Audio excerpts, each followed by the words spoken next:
One November night in 2004, in a tiny town in Alaska, a state trooper was responding to a call about a potential car accident. The trooper eventually reached the isolated logging road where this accident supposedly happened, and sure enough, he saw a smoking vehicle that had clearly gone off the road. The trooper quickly got out of his vehicle and rushed down the embankment to the crashed car to see if there was anyone inside that he could help. But when the trooper looked inside the car, at first he was just confused. Then he happened to look into the back seat of the car, and immediately he recoiled in horror. This was no car accident. This was something else. But before we get into that story, if you're a fan of the strange, dark, and mysterious delivered in story format, then you've come to the right podcast, because that's all we do, and we upload twice a week, once on Monday and once on Thursday. So if that's of interest to you, please offer to wash the Amazon Music follow button's laundry, but instead of using laundry detergent, just use black computer ink. Okay, let's get into today's story.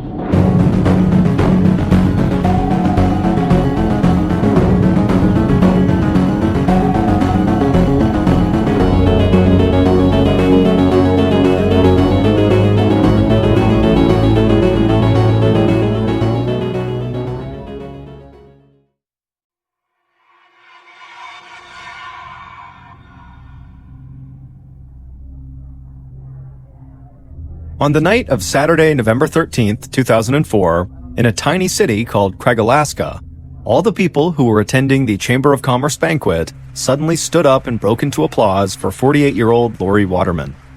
Lori was sitting at a table in the back of the room. She was tall with short brown hair and her skin was very pale, but at this moment, her cheeks were flushed red with embarrassment as she looked around at all the familiar faces smiling at her. Lori knew almost all of the 1,300 residents in Craig, Alaska, from her many years as a community volunteer and special education teacher's aide. And Lori definitely knew everyone at this banquet because she had helped her friend organize it. From the podium, Lori's friend told the room that she couldn't have put on this event without Lori, and that Lori was really the one person in Craig, Alaska that people could always count on if they needed help with anything. Lori stood up and smiled sheepishly and waved to all the people in the room as they continued to cheer for her. Lori wished her husband, Doc Waterman, had been there to see this, but unfortunately, he was hundreds of miles away in Juneau, Alaska, on a business trip for the weekend. Lori's husband was a prominent real estate agent. Still, Lori had the feeling that this was her lucky night. She had won the raffle for a fleece jacket earlier in the evening, and by the time the dinner wrapped up at about 10 p.m., so many people had thanked her personally for all her help through the years that she truly felt appreciated and celebrated. At the conclusion of the banquet, Lori hugged her friend who she had planned this banquet with, and then said she would see her again the next day after church. Both Lori and her friend were on a committee that helped raise money for an international Catholic event for young people. The friends hugged one more time, said goodbye, and then Lori turned around and headed for the parking lot. Lori drove her purple minivan to her peach-colored house at 604 Ocean View Drive. With its spectacular view of the bay, the 3-bedroom, 3-bath house was one of the nicest in town. But to Lori, the house always felt a bit empty whenever Doc was away. And also, this night, Lori and Doc's 16-year-old daughter, Rochelle, was also out of town at a volleyball tournament in Anchorage. So tonight, Lori was going to be all alone. As Lori headed upstairs for the night, she walked past Rochelle's bedroom and thought about the fight they had had right before Rochelle left town with her volleyball team. Lori had seen the all-black outfits that her daughter was packing for this trip and asked Rochelle why she couldn't bring something a bit more cheery. Lori was not a big fan of the goth stylings that Rochelle had adopted over the last year, but Lori's daughter just rolled her eyes at her mother as soon as she began talking about her outfit. Then Lori also told her daughter that she didn't really like the shaggy 20-something-year-old guys that Rochelle had been hanging out with recently. They seemed polite, but Lori felt like they were just too old for Rochelle, and they also didn't seem ambitious enough for an honor roll student like Lori's daughter. One of them even lived in his mother's basement. Rochelle had cursed at her mother when Lori had said some things about her friends, and at that point, Lori was furious and she just couldn't contain herself. Lori began complaining about all the time Rochelle spent on her computer, specifically all the time that Rochelle spent publicly embarrassing her family on the computer. Rochelle was a blogger whose blog, called My Crappy Life, often harshly criticized the people in her life and referred to their town not as Craig, Alaska, but as Hell, Alaska. This online journal really upset Lori because she wanted to give her daughter the best life possible. But the blog's title, My Crappy Life, really made Lori feel like she had failed as a mother. But perhaps what bothered Lori most about the blog was that Rochelle had made their mother-daughter friction public. Once, Rochelle had written about coming home from school and proudly telling her mother that she had scored a 92 on a Spanish test, but she had said her mom, Lori, ignored her grade completely and just told her she should go to fat camp. But that wasn't even true. Lori had told her daughter that maybe she should eat healthier, but never once mentioned fat camp. This fight they got into had ended with Rochelle theatrically throwing even more black clothing into her suitcase and Lori storming out of her room. Now, thinking back over what happened, Lori regretted the things she said and how blunt she had been. She still disliked the gloomy clothes, the two old friends, and the rude-seeming blog, but she really wished she had not offended her daughter. So, while Rochelle was off at her volleyball tournament, Lori had written her a letter, expressing how sorry she was that they had been arguing lately.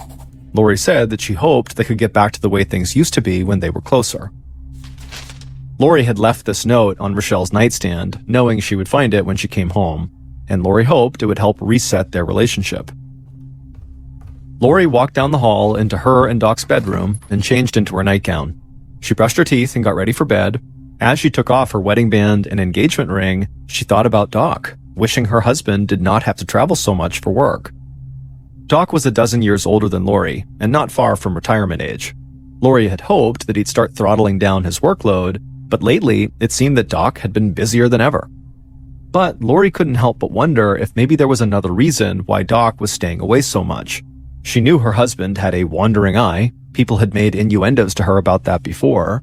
Lori tried not to listen to the gossip. She knew Doc could be a flirt, but she was sure he would never actually cheat on her. Still, on this night, when Lori was already feeling insecure about her relationship with her daughter, the rumors about her husband's supposed affair really nagged at her. Lori slipped into bed around 11 p.m. She grabbed the TV remote from the bedside table and turned on the TV.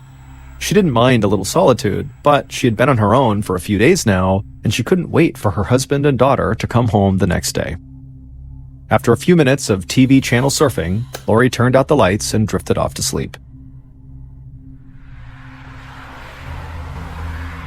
At 3:30 p.m. the next day, which was a Sunday, Doc Waterman and his daughter Rochelle drove towards their house. They had been in different cities over the weekend, but their paths had crossed at the airport, and so they headed home together. Like Lori, Doc was a highly respected figure in town. The Vietnam War veteran had his struggles, including the lingering effects of post-traumatic stress, but he'd managed to build a family and a career as the top real estate agent on the whole Prince of Wales Island, which is where Craig, Alaska was, which is one of the biggest islands in the entire United States. Doc steered his car down Ocean View and turned into his driveway. He then opened the garage door to park, and immediately he noticed that his wife's purple minivan was gone. Doc had expected Lori to be home to greet them, but then again, she was always busy, even on a Sunday. Doc figured she must be out running an errand or attending a meeting. And at this point, Doc was actually far more concerned about his daughter, Rochelle, who had sprained her ankle during her volleyball tournament. And so Doc helped his daughter limp into the house and upstairs. Rochelle hobbled into her room and sat down on her bed. She looked over at her nightstand and she saw the letter her mother had written her. She unfolded it, and as she started to read, she began to cry. She hated how much she and her mom had been fighting, and she too wished things were different. Eventually, Rochelle wiped the tears away and put the letter down. Meanwhile, Doc walked into the kitchen to check the messages on the answering machine. He noticed an empty bottle of wine sitting on the counter, which he found very odd, because Lori really was not a drinker and certainly would not be drinking on her own. The answering machine showed 3 messages. Doc pressed play and listened, but all the calls were from him checking in as he made his way home. Doc carried his suitcase up to his and Lori's bedroom on the 3rd floor. Normally, he'd drop his luggage on top of the comforter and start to unpack, but the bed was unmade. Lori always made the bed. That is, if Doc didn't beat her to it. Doc also saw Lori's nightgown thrown haphazardly on the floor. He frowned. His wife of 20 years was a total neat freak. What was going on? Doc suddenly felt flush with concern and stepped into the bathroom to splash water on his face. As he turned on the faucet, he saw Lori's engagement ring and wedding ring sitting next to the sink. Now, Doc was really worried. Lori never went anywhere without those rings. Something very strange was going on. Doc couldn't tell what it was, but he had a sinking feeling that it was bad. Doc knew there were not that many places in their small town where Lori might be, and he couldn't just call her because in 2004, cell phones were still somewhat rare, and Lori didn't have one. So Doc just waited a few hours, hoping Lori would come home on her own, but by 7 p.m., when she hadn't and he hadn't heard from her, Doc felt like he had to act. He didn't want to alarm his daughter, but he told Rochelle that they needed to get in the car and drive around town and look for her mother. Doc and Rochelle drove to the building where the Chamber of Commerce banquet had been held the night before, thinking maybe they'd see Lori's purple minivan parked outside while she helped to clean up inside. But when they got there, her minivan, which anyone could spot a mile away, was nowhere to be found. Next, the father and daughter went to the church, but they didn't see Lori's van there either. Doc did see Lori's friend's car, and he remembered Lori saying she had a committee meeting with her friend that day, but when Doc talked to Lori's friend, the friend said that Lori did not show up to the meeting and had not called to explain why she couldn't be there. So Doc and Rochelle drove to the middle school where Lori worked, but the parking lot was empty. Despite the near-freezing temperatures outside, Doc was sweating. When he and Rochelle had started their search, he was perplexed. Now, he was desperate. After driving around for almost 2 hours with no sign of Lori, Doc and Rochelle didn't know what else to do. So at around 9 p.m., they went home, and the normally composed Doc tried to keep from choking up as he called the Craig police. At about the same time Doc was calling the police, Alaska State Trooper Bob Claus drove his SUV down a logging road that cut through a pine-covered mountain nearly 50 miles from Craig. He was one of only 2 troopers who patrolled the entire 145-mile-long island. Claus was out in this area responding to a call he had received from a hunter who had said they had seen a vehicle that had gone off the road and caught on fire. Claus had spotted the plume of smoke in the sky and drove over, and there he found the remains of a minivan on the side of the mountain. It looked like the minivan had careened off the logging road until it struck a fallen log, which prevented it from rolling any further. The van was no longer on fire, but the brush and log beneath it were still smoldering. Claus climbed out of his vehicle and hiked down the slippery wet slope to reach the wreck. When he got there, he saw the tires were melted down to their steel belts. The paint had been scorched off the frame and all the windows were blown out. The fire had burned everything inside the vehicle. Claus looked for something to identify the minivan, but the license plate was a puddle of aluminum, and the vehicle identification number on the driver's side door was melted beyond recognition. Claus had originally come out here believing he was going to find a road accident, that someone had crashed, and that's why this had happened. But when he kind of scanned around the inside of the vehicle, he felt like this was something far worse. If this had been an accidental car crash, Claus would have expected to see the driver's body in the front seat, or at least nearby, and some sign that they had been in the front seat. But the 2 front seats of the car were empty and there was no sign of a driver. But when Claus looked in the back of the car, he saw something absolutely horrible. There, laying across the back seat, were the charred remains of a human torso. And next to the torso, looking straight at Claus, was a blackened human skull.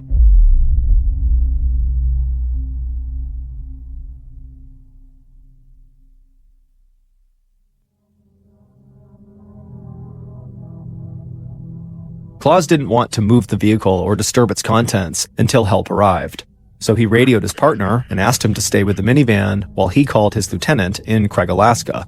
The lieutenant, in turn, called the Alaska Bureau of Investigation to send help. The Bureau promised to send a team, but cautioned that it would take time for help to arrive.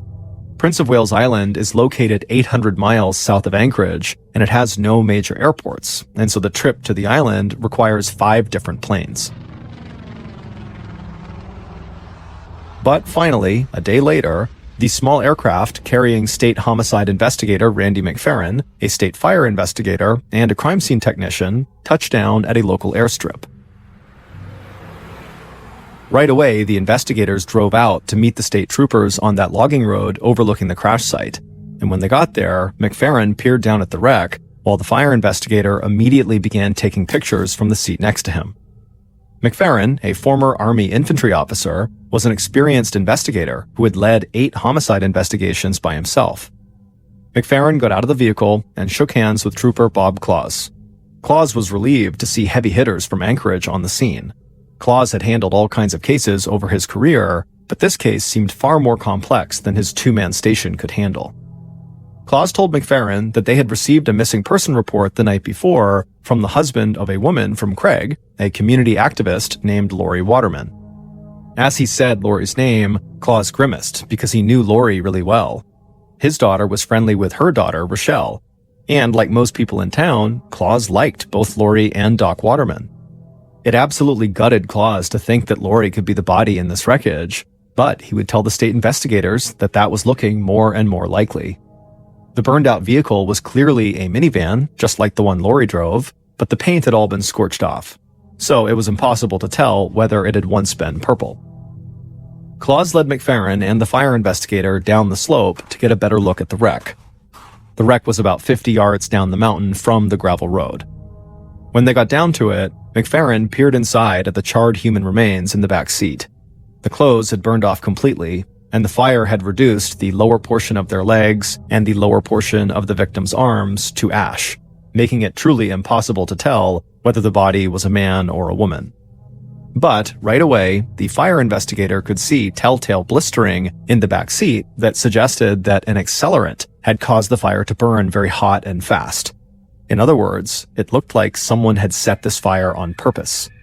And adding credibility to that theory, the investigators couldn't find any skid marks on the road, suggesting the driver of this vehicle had never tried to stop, and when people are about to crash, they hit the brakes and they skid, but in this case, there was none of that. McFerrin sighed and looked over at Claus and said, whoever was in this car was murdered. He figured the fire was an attempt to destroy evidence.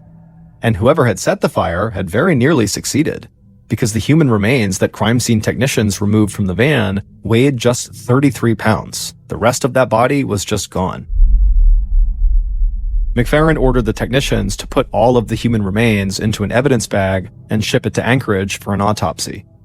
Claus arranged for a tow truck to take the wrecked minivan to a nearby garage for further analysis, but as they moved the vehicle, McFerrin found the metal tag from the dashboard that had melted off during the fire, and amazingly, he could still read the minivan's identification number on this tag. And so within minutes, investigators knew exactly who owned this wrecked minivan.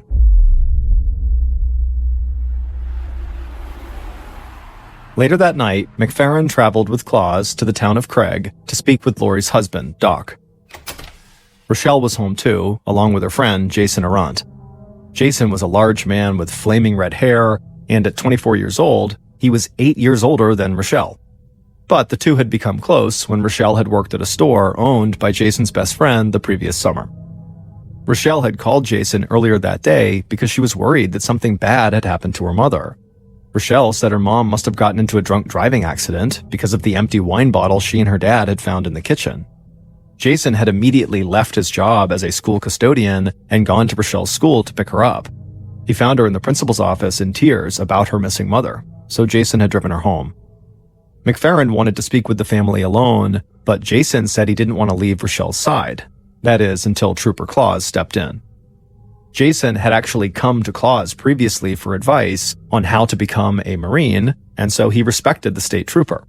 So when Claus stepped in and told Jason the family really needed some privacy, Jason listened and he left. Doc invited Claus and McFerrin into the TV room on the first floor of the house. The investigators sat on the couch, but Doc and Rochelle remained standing, bracing themselves for whatever potentially terrible news they were about to learn. After a pause, McFerrin leaned forward, choosing his words very carefully, as he told Doc that they had discovered Lori's burned-out van in the woods 50 miles away, and there was a body in the back seat. McFerrin said that police still needed to make a positive ID of the body, but no one aside from Lori had been reported missing. And so unfortunately, it seemed very likely that the body was Lori. Doc was silent for a moment, and then he sort of stumbled back and fell into a chair. He had seen more than his share of death in Vietnam, and he had never cried, but this was different. He put his face in his hands, and he wept. Trooper Claus turned to Rochelle, who he had known since she was a little girl, and told her how very sorry he was. but Rochelle didn't respond. Instead, she ran upstairs to her bedroom and slammed the door.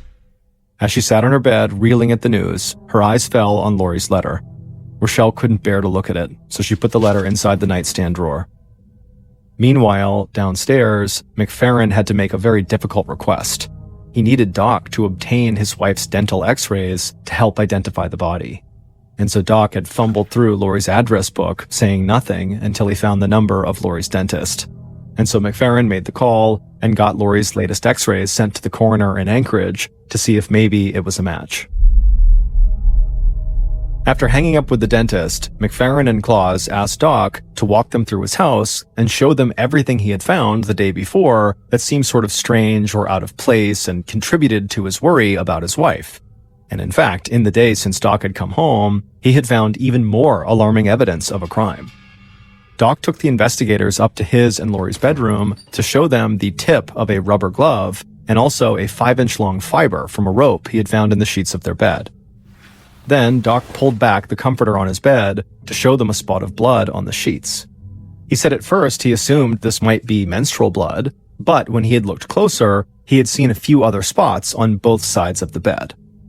Doc told the investigators that he had no idea who would want to harm his wife. Claus agreed that everyone on the island really seemed to love Lori.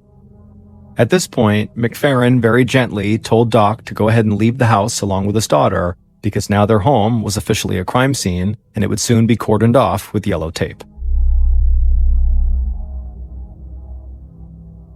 With the help of the crime scene technician who had flown out from Anchorage with him, McFerrin started the official search of the house, and almost immediately, he figured out how the assailant had gotten inside. The door that led from the garage into the house had scratches on the lock that indicated to McFerrin that the assailant attempted to force their way in. Meanwhile, Claus began searching Rochelle's room. The walls were adorned with posters of men and women with black hair, black clothes, and black makeup. Claus continued searching through Rochelle's room, searching her dresser, her shelves, and her closet, and then inside of her nightstand, he found that letter that Lori had written to Rochelle. Claus saw that Lori addressed it to, quote, "my dearest daughter," end quote, and he felt a twinge of compassion for this mother trying to reconnect with her daughter. Claus made a mental note to make sure to return this letter to the family. When Claus and McFerrin regrouped in the TV room a little while later, they immediately began reviewing what they had found. Other than a few spots of blood on the bed, there was no sign of a struggle. A couple of details suggested to the investigators that Lori was alive when she left the house. The nightgown, uncharacteristically thrown on the floor, indicated she might have changed in a hurry, and the rope fiber inside the bed sheets suggested the attacker might have tied Lori up at the house rather than killed her. Both investigators agreed that the assailant's break-in attempt looked clumsy and amateurish, but the rope and the rubber glove suggested the killer had planned the crime ahead of time. McFerrin noted that a premeditated crime like this was typically not random. It was usually committed by someone with a personal grudge against the victim. But the scratches on the door where the assailant had entered the house suggested they did not know this family well, because Doc told investigators that most people who knew them would know where he kept the spare key and would have simply unlocked the door. This was perplexing to investigators, so until they could narrow it down, everybody was a suspect.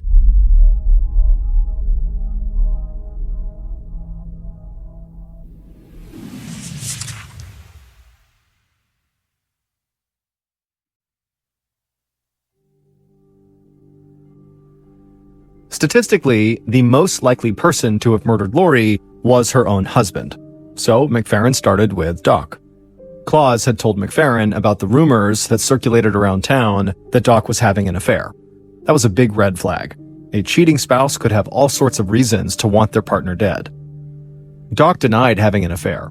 He knew what people said about him, and he admitted that he could be flirtatious, plus he was away from home a lot. Small-town rumors really didn't need much more fuel than that. But even if he had been having an affair, it didn't matter. He had a rock-solid alibi.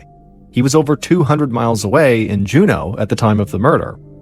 McFerrin made a mental note to look into the family's finances and phone records to see if Doc could have hired someone to kill Lori while he was away. But he suspected that was a total long shot.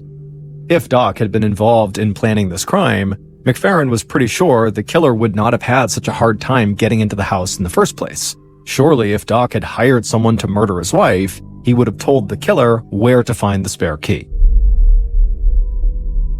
The following day, which was Tuesday, November 16th, McFerrin finally heard back from the coroner in Anchorage, and as expected, the body was Lori's.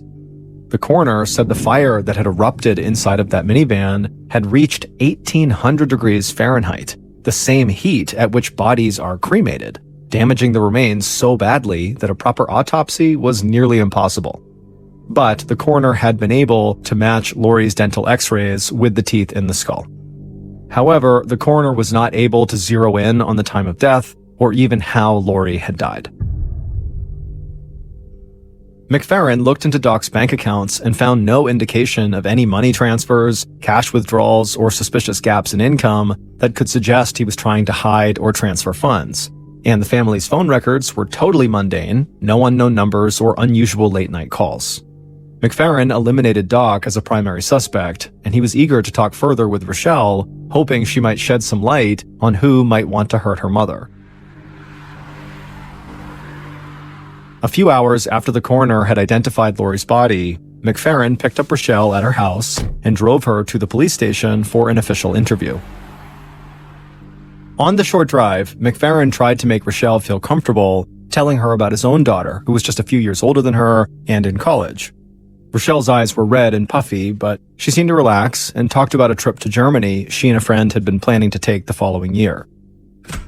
The pair eventually got to the small police station, and there, McFerrin escorted Rochelle through the small station to a small, windowless interview room. Once they sat down inside, Rochelle said she spoke to her mother just before the Chamber of Commerce dinner on Saturday night. She said her mom seemed excited about the event, and she was looking forward to Rochelle and her father coming home. Rochelle also said that her mom basically got along with everyone.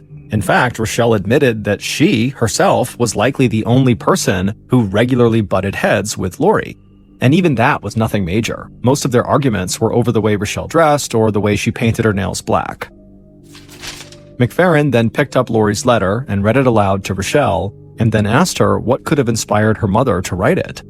Rochelle admitted that her mother did not like some of her friends because they were too old in her mother's eyes, and so they had argued about that.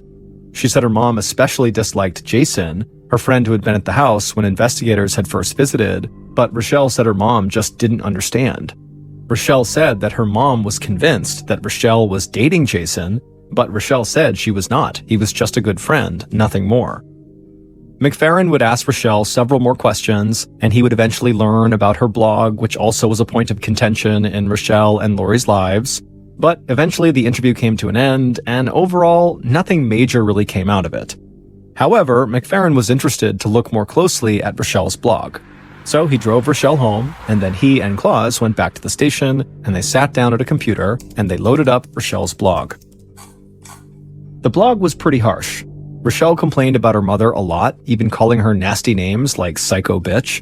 But both McFerrin and Claus were fathers to girls around Rochelle's age, and they were well aware of the friction that can grow between teenage daughters and their mothers. And so nothing in Rochelle's blog struck either detective as anything more than a typical teenage girl's diary, well, except for the fact that the blog was public. And so they wondered if maybe somebody reading Rochelle's blog had become really fixated with Rochelle's conflicts with her mother. And so the investigators decided to scour Rochelle's electronic communications for any unusual or alarming messages. The next morning at the breakfast table, Claus talked to his daughter, who was good friends with Rochelle. And his daughter said the students were in complete shock that Rochelle's mother had been killed. Murders almost never happened in their tiny town, and certainly not to her friend's parents. But then Claus's daughter told him something interesting. She told him that Rochelle spent a lot of time around three people in particular.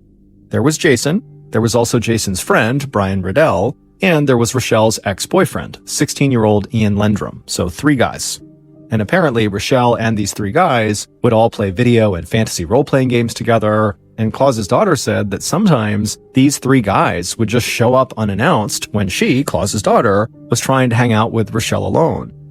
Claus's ears pricked up at this. Rochelle had not mentioned that she had an ex-boyfriend.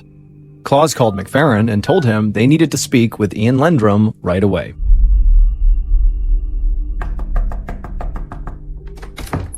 Later that morning, so this was 3.5 days after the murder, McFerrin tracked down Ian at his house. The teenager had just woken up, but McFerrin noted that Ian was not surprised to see him. Ian said that everyone on the island had been talking about Lori's murder. McFerrin followed Ian into his kitchen and sat at the small round table. Ian poured 2 cups of coffee, handed one to McFerrin, and sat down across from him. Ian said that he had seen Rochelle after she and her dad had searched for Lori around town. Ian said he hadn't known anything about Lori's disappearance, but he'd gotten worried about Rochelle because she wasn't answering her phone, and so that night he'd just gone over to her house to check on her. But right after saying this, Ian immediately jumped up from the table and rushed over to get sugar for their coffee. And to McFerrin, it seemed like Ian was really nervous. But McFerrin knew that people often got nervous when they were being questioned by the police, even if they didn't do anything. McFerrin thanked Ian for the sugar when he returned, and then McFerrin sipped his coffee and kept his tone casual.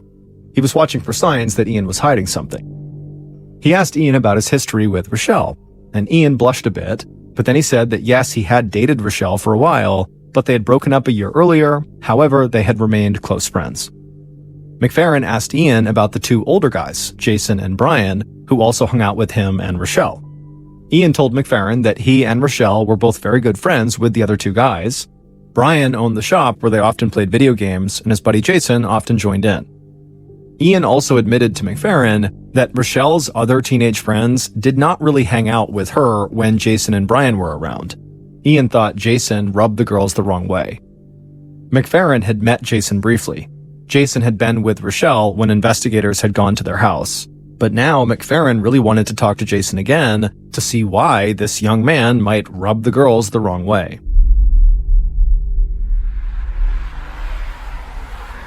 At noon the same day, McFerrin met with Jason at the trooper post near the high school where Jason worked. McFerrin brought Jason into an interview room and offered him some water. Jason nodded and took the bottle from him, but left it on the table unopened. Jason, a big man nicknamed Red for the color of his hair, had once dreamed of becoming a Marine, but he had washed out of boot camp, mainly because he was seriously out of shape. So Jason came back to the small town of Craig, got a job as a high school janitor, and moved into his mother's basement. He also began hanging out at his buddy Brian's computer shop. As Jason and McFerrin talked, Jason spoke slowly and very carefully. He said he had previously dated Rochelle, something Rochelle never mentioned in her discussion with McFerrin. That was pretty strange, McFerrin thought. But Jason said that their romance did not last long because it caused way too much trouble for Rochelle at home. McFerrin couldn't be sure if Jason was telling the truth about dating Rochelle or if that was just male bluster, but Jason's claim did suggest that he was well aware that Lori disapproved of him hanging around with her daughter. And McFerrin started to wonder if maybe Jason had wanted to get rid of Lori because she got in the way of his relationship with Rochelle. McFerrin asked Jason what he was up to on the night of the murder, and he would say that he had been with his friend Brian at his place playing video games. They'd both been drinking, so Jason said he had just crashed there overnight. Eventually, the interview ended, and McFerrin let Jason go home for the day, but McFerrin still had a lot of unanswered questions about this young man. But as it would turn out, McFerrin would not have to wait very long to talk to Jason again. A few hours later, at 5:30 in the afternoon, Trooper Claus was sitting at his desk when his phone rang. Claus answered, and he heard a frantic voice on the other line. It was Jason, and Claus could barely understand what he was saying. Claus told Jason to take a breath and then asked what was going on. Jason shouted into the phone that he was at the school where he worked and he'd just been attacked by a man with a knife. Claus hung up the phone and immediately told McFerrin about the call. The 2 investigators raced over to the school, and when they arrived, they found Jason sitting on the bleachers by the football field. He was in tears as he told them that a man had snuck up on him by the dumpsters and held a knife to his neck. Jason said the man had warned him to stay away from Rochelle, or there was going to be another accident. Then the man ran the knife across Jason's neck. Jason showed the investigators a red mark that the serrated blade had left on his skin. Claus and McFerrin exchanged looks that expressed their doubts. They had been suspicious of Jason before because of his hidden romance with Rochelle, but his conduct now just seemed bizarre. He had no witness to back up his story, and the wound on his neck looked totally superficial and was likely self-inflicted. So the investigators wondered if this was a misguided attempt to distract them by introducing a new mystery suspect. McFerrin quickly pressed Jason for a description of his attacker. Jason claimed he didn't get a good look at the man, but McFerrin said that seemed highly unlikely. The attack happened in broad daylight. Surely Jason would have seen something that could help them identify the assailant. Jason's voice got softer as he tried to grasp for details. He was fumbling, which meant he was vulnerable. So McFerrin dropped any pretense that he believed what Jason was saying. He told Jason flat out that he thought he was lying. Jason looked like he had just gotten the wind knocked out of him. He was quiet for several seconds, then he let out a deep sigh and admitted that it was true. No one had attacked him. He had cut himself. Now, McFerrin knew he had the advantage. So he narrowed his eyes, stepped a bit closer to Jason to kind of intimidate him, and he told Jason that he thought he was also lying about another story he had told police. The one Jason had told police about what he was doing on the night Lori Waterman was killed. Jason started stuttering and said he really wasn't lying about that, but his face was flushed and he was sweating and talking in circles. The experienced investigators could see Jason's facade was starting to crumble. So McFerrin cut him off and said in a slow and certain tone that he knew Jason took part in Lori's murder. But now Jason's voice changed. He wasn't stuttering anymore.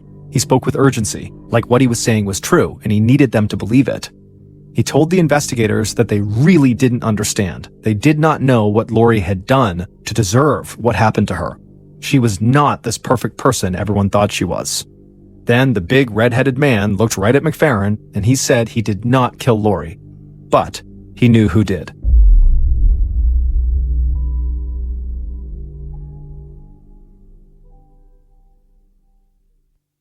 Based on information provided by Jason and evidence discovered throughout the investigation, here is a reconstruction of what happened to Lori Waterman on the evening of Saturday, November 13th, 2004.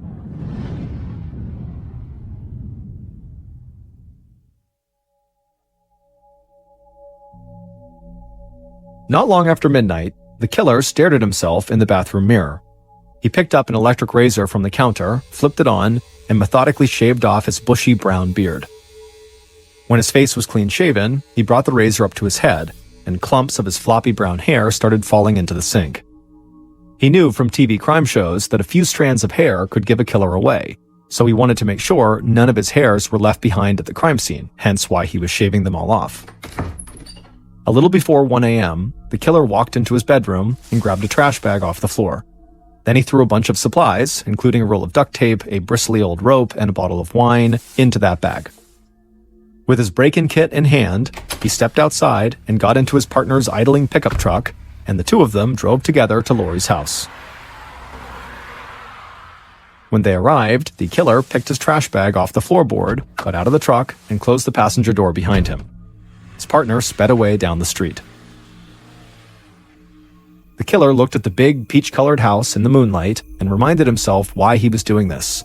A dangerous woman lived in that house, and she needed to be stopped. The killer pulled a pair of latex gloves from the trash bag, slipped them on, and then climbed into the two-car garage through a window. Once inside, he tried the door that led into the house, but it was locked. He tried to jimmy open the door with a butter knife that he'd brought along. He scratched up the striker plate on the lock, but he just couldn't get it to open. So, he removed the cat door, crouched down, reached through the opening, stretched his arm out to unlock the door from the other side, and then let himself in. Once inside, the killer walked upstairs to the third floor and walked through an open door into the master bedroom where Lori was fast asleep. But the killer didn't do anything. Instead, the killer darted out of the bedroom, went back downstairs, and spent the next 2 hours pacing around the house while Lori slept upstairs, psyching himself up to go back up there and kill her. And finally, after 2 hours, at about 3 a.m., the killer was ready, so he grabbed his flashlight and other supplies from the trash bag and made his move. He went upstairs and burst into Lori's room and immediately enveloped her head with a t-shirt before she could even wake up. He put his massive weight on top of Lori, pinning her to the bed. Lori couldn't scream, she couldn't move, she couldn't do anything. Then the killer secured a cloth over her mouth with duct tape. The killer tied his rope around Lori's neck like a dog leash and dragged her from the bed across the room. He rifled through Lori's dresser, pulling out a sweater and jeans, and ordered her to change out of her nightgown. Lori complied with his demands, changing into street clothes right in front of him.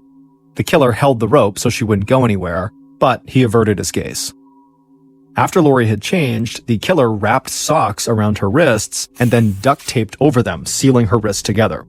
He didn't want to leave any residue from the tape on her skin, which is why he taped directly on the socks. The killer then forced Lori, who was now bound and gagged, down the stairs into her kitchen. And then once they were down there, he sat her down and took the gag from her mouth. He opened up the bottle of wine that he'd brought along, poured her a full glass, and forced her to drink it as he held it. He kept forcing Lori to drink wine until she'd finished the entire bottle. Then the killer put the gag back in Lori's mouth and led her out to the garage. He opened the back door of her purple minivan and ordered her to lie down across the back seat. Lori was now very drunk, but the killer was still worried about her making a run for it, so he tied her to an armrest and back to make sure she couldn't go anywhere. But after doing this, the killer noticed that the tip of his latex glove had ripped off while he was securing Lori with duct tape. Worried that he might leave a trace of his DNA in this tip of the glove, he ran back inside and back upstairs and scoured the bedroom, but he could never find that piece of latex. Cursing, he rushed back down to the garage. It was now close to 4 a.m., which meant he did not have much time until dawn. So he hopped behind the wheel of the minivan, and using Lori's keys, he turned it on and drove off, with Lori in the back, lying across the back seat, her arms and legs bound. As the killer drove out of town in the minivan, his partner caught up with him and followed in the truck they'd driven to the house. The killer drove about half an hour north of town, where the roads turned to gravel, and then he continued for another 30 minutes through the thick hillsides of Prince of Wales Island. Finally, he pulled over by a creek and pulled Lori out of the car. As for his partner, he parked his truck not far behind them. The killer then put a garbage bag on the ground and laid Lori on top of it to keep her from getting dirty. Getting dirt on Lori's clothes was not part of the plan because he wanted it to look like Lori had had a drunk driving accident. And so, with Lori in place on the trash bag on the ground, the killer crouched over Lori, wrapped his massive hands around her neck, and attempted to break it. He heard a crack, but Lori didn't die. Instead, her gag had slipped off. Lori, breathless and drunk, tried to say something to the killer, and the killer was horrified at the sound of Lori's voice. So he just raised his flashlight over his head and swung it as hard as he could against Lori's neck a dozen times, but Lori just kept on breathing. Desperate to finish the job and just get out of there, the killer pinched Lori's nose and covered her mouth with the cloth, suffocating her. Lori struggled as best as she could to get free, but she was bound and gagged and totally intoxicated, and she was way smaller than the killer, and so she was no match. Lori's breath finally gave out, and she died laying on the ground in the middle of nowhere. The killer checked Lori's wrist for a pulse, and when he couldn't find one, he concluded that she was dead. However, after he cut off the tape around Lori's wrists and ankles, he could see there were clear marks on her neck, and there was mud on her clothes despite his efforts to keep mud off of them, and so this made him rethink his plan. He knew this would not look like a drunk driving accident. So, at 5 a.m., the killer put Lori's body back in the purple minivan and pushed the vehicle off the logging road down a steep embankment. It crashed into a fallen tree and came to a stop. The killer's partner had not planned for any of this, but he knew the plan was changing. The killer now wanted to destroy all the evidence. So the partner grabbed a jerry can of gasoline from the truck and rushed over to the killer. The killer then poured that gasoline on the ground, on Lori's body, and all over the minivan. Then he backed away, lit a match, and tossed it onto the gasoline trail leading to the minivan. In 30 seconds, the vehicle had exploded with flames, but there was nobody around to hear it or see it except the killer and the partner. The killer and his partner ran back to the truck, and the two of them drove into town just before the sun started to rise. Once the killer got back to his place, he played some video games and tried to calm down, while his red-haired partner got ready for his janitor shift at the high school. And before he headed to work, he got a phone call from Lori's daughter, Rochelle, and she wanted to know how everything had gone earlier that morning. Jason, who had told police he did not kill Lori, was technically telling the truth. However, he was the partner who drove the truck and helped plan the murder. His friend Brian, who was also friends with Rochelle, had been the one who actually carried out the murder. However, these two were not acting alone. It turned out Rochelle had had sex with both Jason and Brian, and as a result, both of them would do anything for her. For months, Rochelle had complained to them about her mother.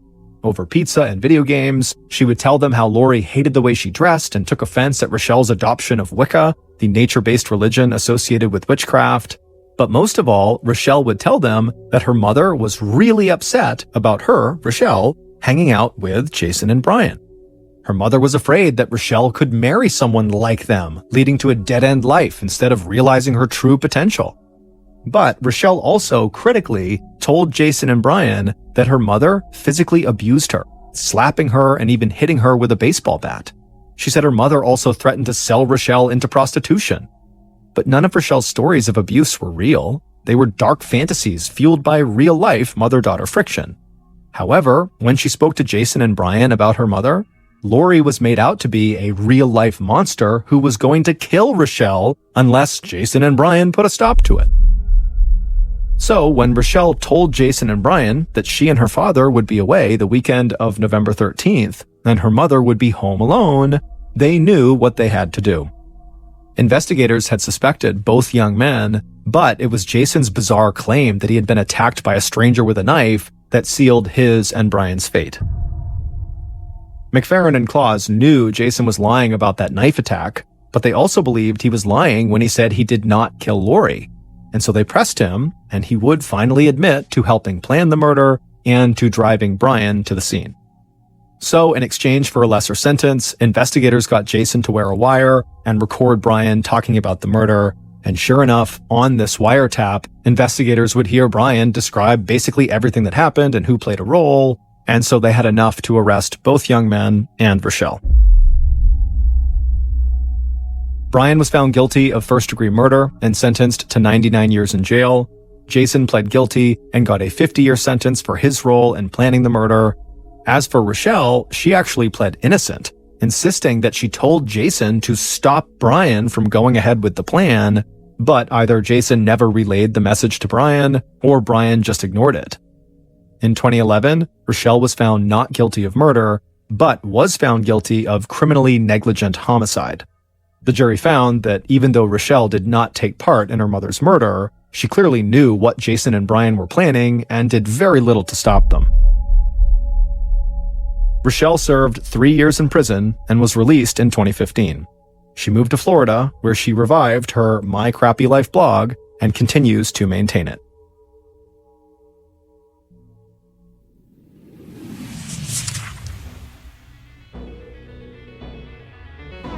Thank you for listening to the MrBallen Podcast. If you enjoyed today's story and you're looking for more bone-chilling content, be sure to check out the rest of our studio's podcasts: MrBallen's Medical Mysteries, Bedtime Stories, and Runful. Just search for Ballen Studios wherever you get your podcasts. If you want to watch hundreds more stories just like the one you heard today, head to our YouTube channel, which is just called MrBallen. So that's going to do it. I really appreciate your support. Until next time, see ya.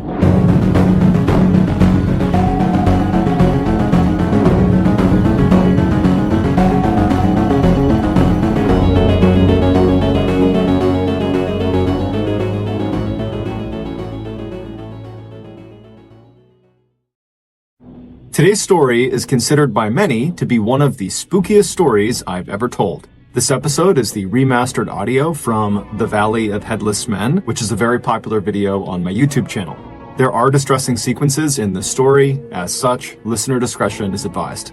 But before we get into today's story, if you're a fan of the strange, dark, and mysterious delivered in story format, then you've come to the right podcast, because that's all we do, and we upload twice a week, once on Monday and once on Thursday. So, if that's of interest to you, please invite the 5-star review button over to your kid's birthday party and then ask them if they want to hit the piñata. When they say yes, put their blindfold on and then replace the piñata with a beehive.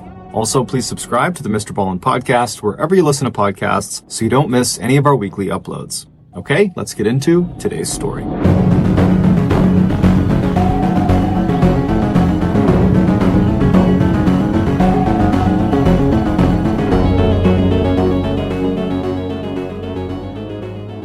Located in the far northwestern section of Canada is the aptly named Northwest Territories. It is a massive swath of land that virtually nobody lives inside of. To make that point crystal clear, consider the following. The country of Germany has a population of 83 million people, give or take. The Northwest Territories is 4 times as large as Germany, but only has a population of about 50,000 people. In addition to being this huge and mostly unoccupied space, the Northwest Territories are almost completely wild. Think dense forests, huge mountains, massive rivers and lakes, and lots of really big animals. Even for highly experienced outdoors men and women, the Northwest Territories can be a truly hazardous place. And within this truly hazardous place, there is one part that is the most hazardous, and it's right in the middle of the Northwest Territories. And it's this 11,000 square mile stretch of just pure wilderness that's called the Nahanni Valley. In 1976, the Nahanni Valley was made into a national park. But don't let that fool you. This is not some family park that anybody can go to. There are no tourist accommodations, so there's no hotels, there's really nothing inside of it. And there are no roads that lead into this park. The only way you can get inside this valley is by plane or by boat or by very stressful and difficult overland hike. But for those who are able and willing to make the effort to get inside of this valley, you have the opportunity to explore one of the most beautiful places on the planet, because this section of the world is almost completely untouched by man. It is really nature at its purest form. However, there's a catch. This valley is said to be haunted.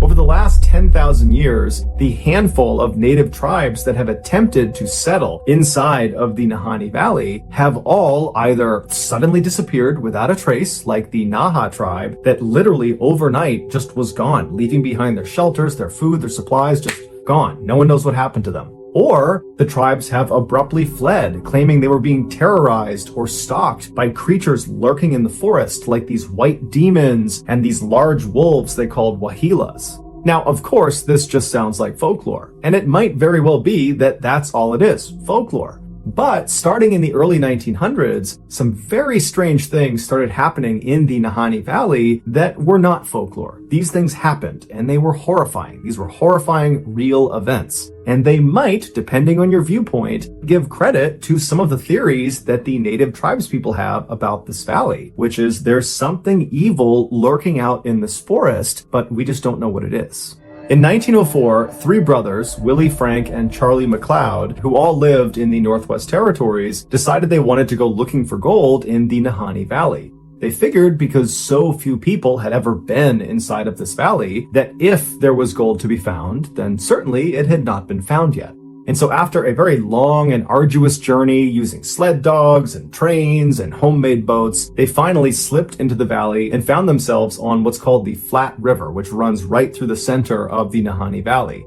Now, the Flat River is kind of ironically named because it's anything but flat. It's actually more like a rapid at certain points. But either way, the 3 brothers, they're on their boat, they're making their way up the Flat River, and at some point they pull off onto the riverbank and they set up camp. And then once their camp is set up, they go down to the river and they put their gold sluices in the water. A gold sluice is this long, skinny box that's usually made of wood, and it has a strainer on one side. And gold miners will put it in the water submerged, and they will kind of shovel the sediment on the bottom of the water into this little funnel, and the big stuff will get stopped by the strainer, and the dirt and the water will just kind of flow out the side. And so the idea is you can trap gold nuggets inside of this sluice. And so the 3 brothers, they get their sluices up and they start looking for gold, and right away they hit pay dirt. There is tons of gold in this river. And so all day, all night, they get all this gold. The next morning they do the same thing. And by the time all their containers are literally filled to the brim with gold, they decide, hey, let's go back and turn this in, get some money for it, and then come back out here. And so they pack up their tent, they pack up all their supplies, and they put everything back in their boat. They get out onto Flat River, and at some point, very early on in their journey back, the boat capsizes, and the boat actually breaks apart from the strength of the rapids of Flat River. And so the boat actually just sinks, and much of their supplies sink, including all of their gold. But the 3 brothers are able to grab some of their supplies, like their rifle and some lumber, and some of their mining supplies, and they swim it all to shore. So they catch their breath. They're totally devastated at the loss of the gold, but they're alive. They have enough supplies to survive. And so they figure all they can do is maybe try to go back to their original site, try to get some more gold because they did still have a sluice, and then try to get out of there and then, regroup and come back another time. And so using some of the lumber they recovered from their broken boat, and then also by cutting down some trees, they literally fashioned another boat and then hopped back on the flat river, and they went back up to that site where they had found gold earlier. They set up their sluice, they set up their camp again, and this time they didn't find any gold. So all day, this very disappointing day that they've already lost all their gold, now they're not finding any more gold. And so that night when they went to bed, they decided that the next day they were just going to leave. And so the next day they get up, they pack up, they hop back on the flat river on this new boat they built, and they're able to make their way out of the valley and get back to their homes. As soon as they get back home, the two younger brothers, Willie and Frank, start talking about how they want to go back into Nahanni Valley and go get more gold, because now they know there's gold out there. It's not a question, yeah, we didn't find it that second time, but we know it's out there. Charlie, the older brother, he wanted to get the gold, but he felt like, hey, that was a close call with the boat flipping over. I don't know if it's a good idea, so I'm actually not going to go. You guys can go. I'm going to stay. And so several months goes by, and Frank and Willie have been doing all this preparation for this additional trip into the valley. And finally, in 1905, they're ready. And so Willie, Frank, and a third man called Robert Weir, who was a friend of theirs, he was going to replace Charlie. The three of them, they make their way up into the valley.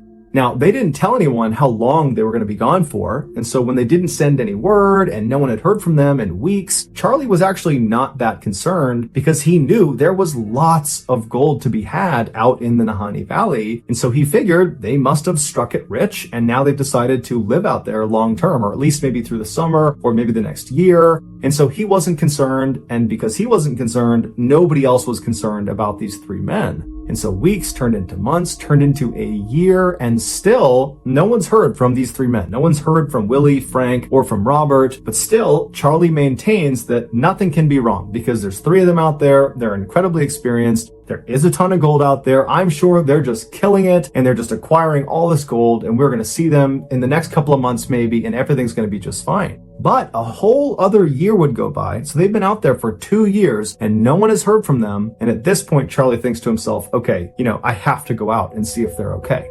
And so he rounds up 4 other people from his town and he mounts an expedition to head back into the Nahanni Valley to go find his 2 brothers and find Robert Weir. Charlie and his search party eventually, after yet another long and arduous journey, they get into Nahanni Valley and they get onto the Flat River. And so they start making their way upstream along Flat River. So it must have been a very treacherous journey getting through the rapids of this river. And the whole time they're scanning the left and the right side, hoping to see some sign of life. They're looking for any indication that these 3 men are out here and just fine, but they didn't see any sign of them. And so they finally made their way all the way up to the very end of Flat River, or I should say the very beginning of Flat River, where it breaks off from a much larger river called the South Nahanni River. And once they turned onto the South Nahanni River, they began going downstream. And again, they're looking on either side for any sign of these 3 men. There's no sign of them. And then the river they're on takes a very sharp turn. It's actually called the Big Bend, and it's about a 45-degree turn. And as soon as you make that turn, it dumps you into this 10-mile stretch of river called Second Canyon. Now, along South Nahanni River, which is about 350 miles long, there are these 4 canyons that the water passes through, and they're labeled 4th Canyon, 3rd Canyon, 2nd Canyon, and 1st Canyon.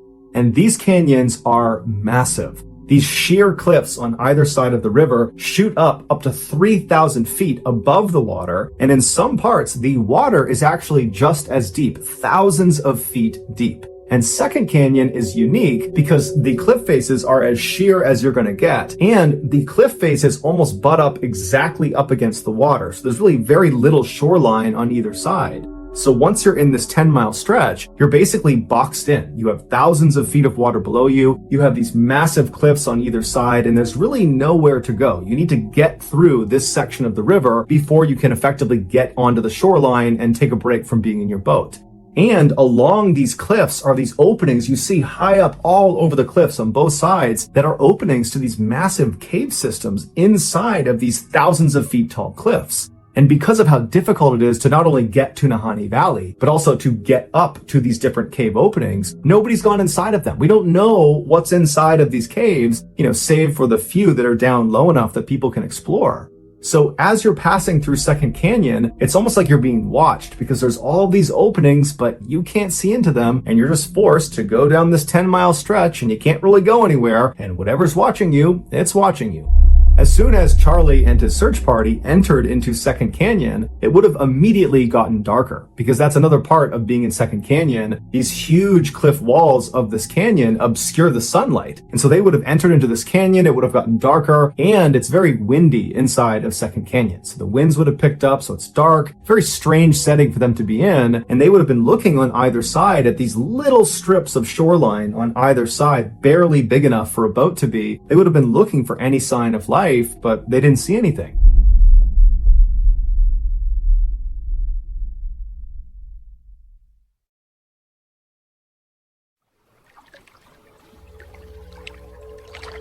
As they're making their way down this 10-mile stretch, as they're getting closer and closer to actually entering into First Canyon, which is the next canyon you would enter into, the sides of the river start to get slightly larger, where you could actually beach a boat. There's some trees, and on the left-hand side, right before exiting Second Canyon, they notice there is actually a tent perched within some trees.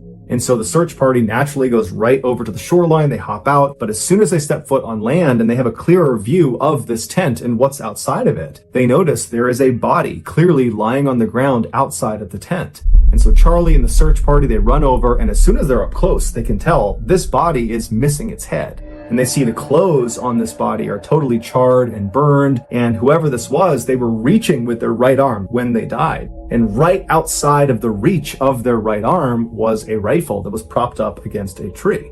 And so they walk around this one body and they go around towards the backside of the tent where the opening to this tent is, and they find another body, another very badly decomposed body, and it's positioned kind of halfway in the tent and halfway out of the tent. And there's a blanket kind of partially obscuring this person's body, and when they move the blanket, they see this body too is missing its head. So Charlie and the search party, they continue to search around the camp in hopes of finding the heads of these two people to try to figure out who they are, but they never find the heads. However, they do find some personal effects both in the pockets of these two bodies and then also inside the tent that would confirm these are Charlie's brothers. As for the third man that had been with them, Robert Weir, he was not at the campsite, and in fact, he would never actually be found officially. However, a little ways down the river, another partial skeleton would be found several months later that was attributed to Robert. However, that was not 100% confirmed to be Robert. The only other interesting thing that was found at this campsite was a carving in a nearby tree, and it just said, "We have found a fine prospect," indicating that Charlie's brothers had found gold. But there was no gold either on them or in their camp or in the river nearby. Nothing. There was no gold. Charlie and his search party would leave the valley and get in touch with the mounted police, who would come out to the site where the brothers had been found. They would launch an investigation, and ultimately they would come to the conclusion that all three of these men, the two brothers and Robert, had starved to death, and then after they had perished, animals had taken them off, which is why Robert was found so far away and why the skulls were missing from the two brothers. Now, Charlie did not believe that. He believed they had been attacked by native tribes in the area, but the police were not buying that. They said this was a natural thing, this was an accident, and so that's that. When the story of these two decapitated men made the news, people went crazy about this. People were very divided about what they thought really happened. There was a percentage of people that believed that partial skeleton that was found, that was not Robert Weir. He had not died. He had murdered the two brothers, decapitated them, and then made off with their gold.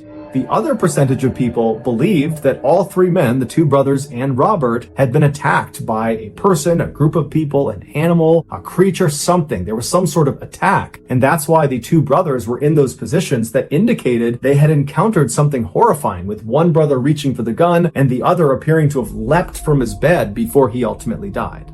But regardless of which side you fell on, pretty much everybody at the time who heard about the story became terrified of the Nahanni Valley. Specifically, they became terrified of that stretch in Second Canyon where the two brothers had been found. And so actually that stretch got renamed the Headless Valley, and from that point forward, that's all it was known as. And so even though there were obvious gold prospects in the Headless Valley and all along the South Nahanni River and the Flat River, people after this story broke were just not prepared to risk going in there and potentially becoming another victim. And so people kind of stayed away from Nahanni Valley. 8 years later, though, in 1913, a gold prospector named Martin Jorgensen decided, you know what? I'm not going to let some scary stories about some headless men and, ghosts and killers on the loose. I'm not going to let any of that get in the way of me taking gold out of Nahanni Valley. So, all on his own, Martin makes the arduous trek inside of Nahanni Valley. He makes his way up Flat River, and he finally finds a spot about 70 miles upstream of where Headless Valley was, and he actually built a one-room cabin because he was going to stay there through the winter, and then the plan was he would meet up with his partners the following summer. And so right after he got there, he set up his sluices and he started mining for gold, and apparently he found a lot of it because he sent word back to his partners outside of the valley that he had made it rich. And so his partners were really excited to meet up with him the following summer and see how much he got because they planned on going back into the valley with him that summer. So that summer rolls around, his partners go to the meeting spot right outside the valley, but Martin doesn't show up. And so his partners, they stay outside at this meeting space for several days until finally, when he doesn't show up, they decide, we have to go in there and see if he is okay, because at this point he should have been here. There's no excuse. And so they end up going into the Nahanni Valley. They make their way up Flat River and they go roughly to the area where they knew he was staying based on the message he had sent earlier. He had described where he was staying, and they actually found his cabin, or I should say they found what was left of his cabin. His cabin had been completely torched, burned to the ground, and laying on the ground next to the burned out cabin was the burned out remains of another headless corpse. And this corpse belonged to Martin Jorgensen. The police did a thorough investigation, but they were never able to determine what actually killed him. The police did not connect Martin's death with the two McLeod brothers' deaths, even though they were all decapitated. They were in roughly the same area, and it happened within a few years of each other, and they looked very, very similar. Even though that all was true, the police said, no, these are totally separate. Martin died for some reason, and then animals took parts of him away, and that's why his skull is missing. Martin's skull was never located, and the gold that Martin claimed to have struck it rich with was also not at the cabin, not on him. There was no gold anywhere in the vicinity. When Martin's death made the news, people went crazy, and despite the police assuring everyone that his death was not connected to the McLeod brothers' deaths, even though the police were saying that, the public didn't see it that way. It was just too easy to connect one decapitation with two other decapitations that have happened close together in a relatively short time frame, and so a lot of people assumed there must be a killer on the loose somewhere in Nahanni Valley. 7 years later, in 1921, the rumors of a killer on the loose were still alive and well when gold prospector John O'Brien and his partner decided, you know what? Despite the rumors of this so-called killer or whatever's going on in the Nahanni Valley, let's go into the Nahanni Valley and try our hand. Let's try to get some gold. And so the two of them made their way into the valley and they set up camp in Headless Valley, not far from where the McLeod brothers had been found decapitated. So they set up their camp and they're there for a couple of days. They're doing well. They're finding gold. And then at some point, John tells his partner that he's going to go out and check all of their traps along the river. And he'll be back in about 8 or 9 days. And so his partner waits 8 or 9 days and John doesn't come back. And a couple of days after that goes by and now John's past due. And so the partner decides he has to go out looking for him. And so there was another gold prospector in the area. And so this partner contacted him and the two of them went to the river and began walking upstream until they found John. And he had frozen to death, but it was very interesting the way he was positioned. He was sitting in front of this obviously previously lit campfire. He wasn't hunched over. He didn't look like he was in pain. He looked like he was just enjoying the fire. There was nothing on his face that indicated discomfort or pain or fear. He was even holding the matchbook in his hand. It was like he was just sitting there enjoying the fire when something caused him to suddenly freeze. In fact, witnesses would say John looked like he had been flash frozen, as if it had happened in a matter of seconds, because it didn't look like he had reacted properly to freezing to death. And the police, when they came out, they would say, this is odd. This is odd the way he's positioned, but ultimately he died because he froze to death, and so there's no foul play here, and so no further investigation is needed.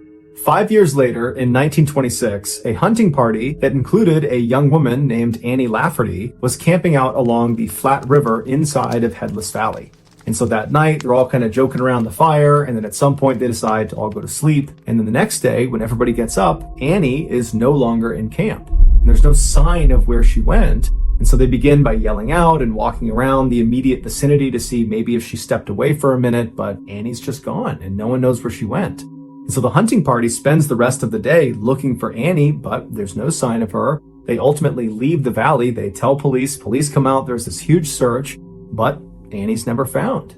Several months later, a man named Charlie, who happened to have been out near Flat River, near this hunting party when they were out there, but Charlie himself was not in the hunting party. He didn't know Annie. He was just in the vicinity. He overheard someone talking about a member of that hunting party, specifically a woman, going missing. And when he heard that, he knew he had to tell police what he had seen that night out near Flat River.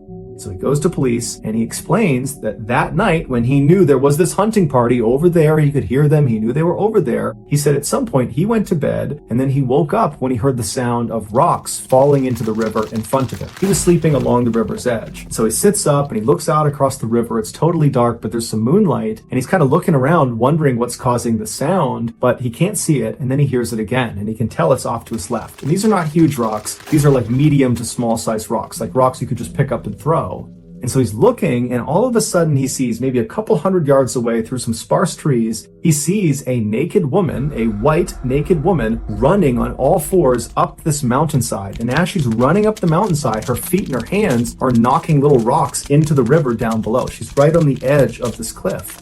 And as she's running up this hill, she stops and she turns, and he gets a good look at her face. And Charlie would say he was so taken aback by her face. It looked like she was possessed. There was something wrong with her face. And so Charlie instinctively ducked down and chose not to follow her, even though he knew anybody running naked anywhere in the wilds is doomed. But he felt like he could not go near this woman. There was something wrong with this woman. And so the police, they take this story down and they say, hey, this is what Annie looked like. And Charlie would say, I think that's her. I think that matches her description. And so universally, it's believed this woman galloping up this hillside in the middle of the night naked was Annie. Police ultimately would not investigate Annie's disappearance any further because at the time Charlie was telling them this piece of information, she'd already been gone for months and the assumption was she was dead.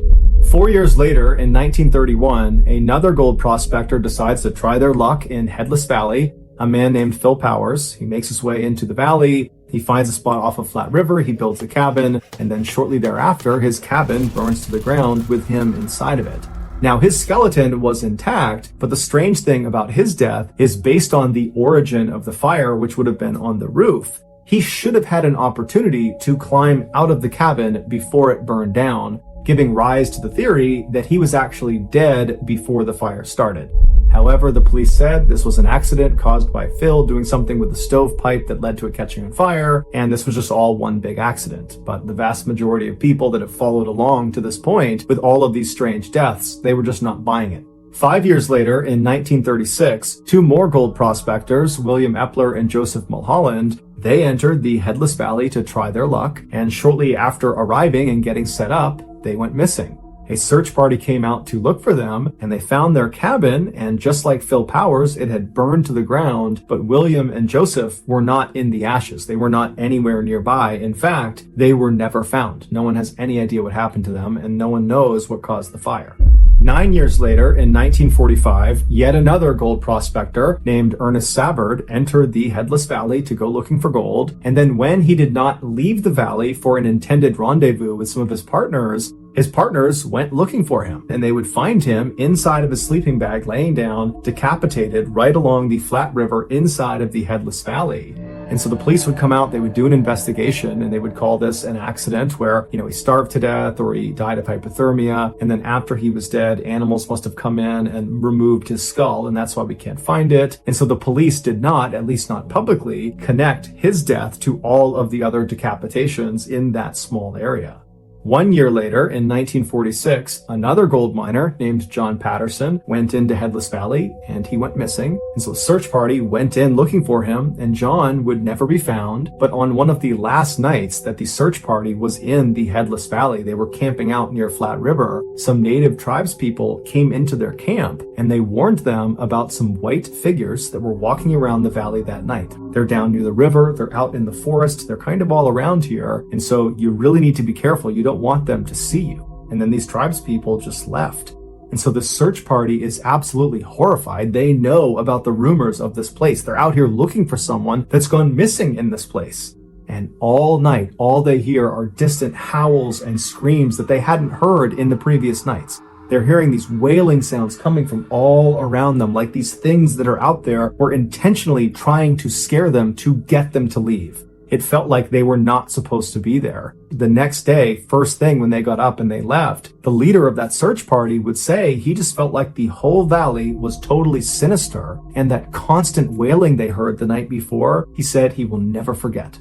From the mid-1940s onward, there have been far less strange incidents reported inside of Nahanni Valley, but one could attribute that to the fact that far less people have been going into Nahanni Valley ever since the 1940s. And in recent times, huge segments of the park have been permanently closed. The park has said the reason they're doing that is to protect that segment of the park. But other people have speculated that at least part of the reason why they're closing these segments, many of which are right near the Headless Valley, is because they're trying to protect people from getting anywhere near whatever it is that's lurking inside of that park. But regardless, it is still a fact that over the last century, there have been dozens and dozens and dozens of people that have either gone missing or who have died under very mysterious circumstances inside of this valley. And the truth is, nobody knows why. Thank you for listening to the MrBallen Podcast. If you got something out of this episode and you haven't done this already, please invite the 5-star review button over to your kid's birthday party and then ask them if they want to hit the piñata. When they say yes, put their blindfold on and then replace the piñata with a beehive. Also, please subscribe to the MrBallen Podcast on Spotify, Apple Podcasts, Amazon, Google, and anywhere else you get your podcasts. This podcast airs every Monday and Thursday morning, but in the meantime, you can always watch one of the hundreds of stories I have posted on my YouTube channel, which is just called MrBallen. If you want to get in touch with me, please follow me on any major social media platform and then send me a direct message. My username on every platform is just @MrBallen, and I really do read the majority of my DMs. Lastly, we have some really cool merchandise, so head on over to shopmrballen.com to have a look. So that's going to do it. I really appreciate your support. Until next time, see ya.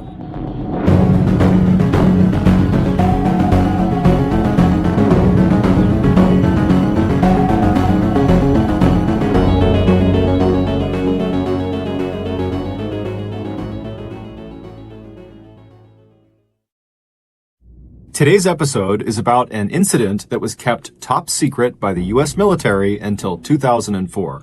The story is unbelievable, but it is the twist at the very end that you're going to remember. This episode is the remastered audio from This Island Kept a Dark Secret Until 2004, which is a very popular video on my YouTube channel. There are several very graphic sequences in this story. As such, listener discretion is advised. But before we get into today's story, if you're a fan of the strange, dark, and mysterious delivered in story format, then you come to the right podcast because that's all we do. And we upload twice a week, once on Monday and once on Thursday. So if that's of interest to you, please replace the 5-star review button's hand sanitizer with lubricant right before they go out to run some errands. Also, please subscribe to the MrBallen Podcast wherever you listen to podcasts so you don't miss any of our weekly uploads. Okay, let's get into today's story.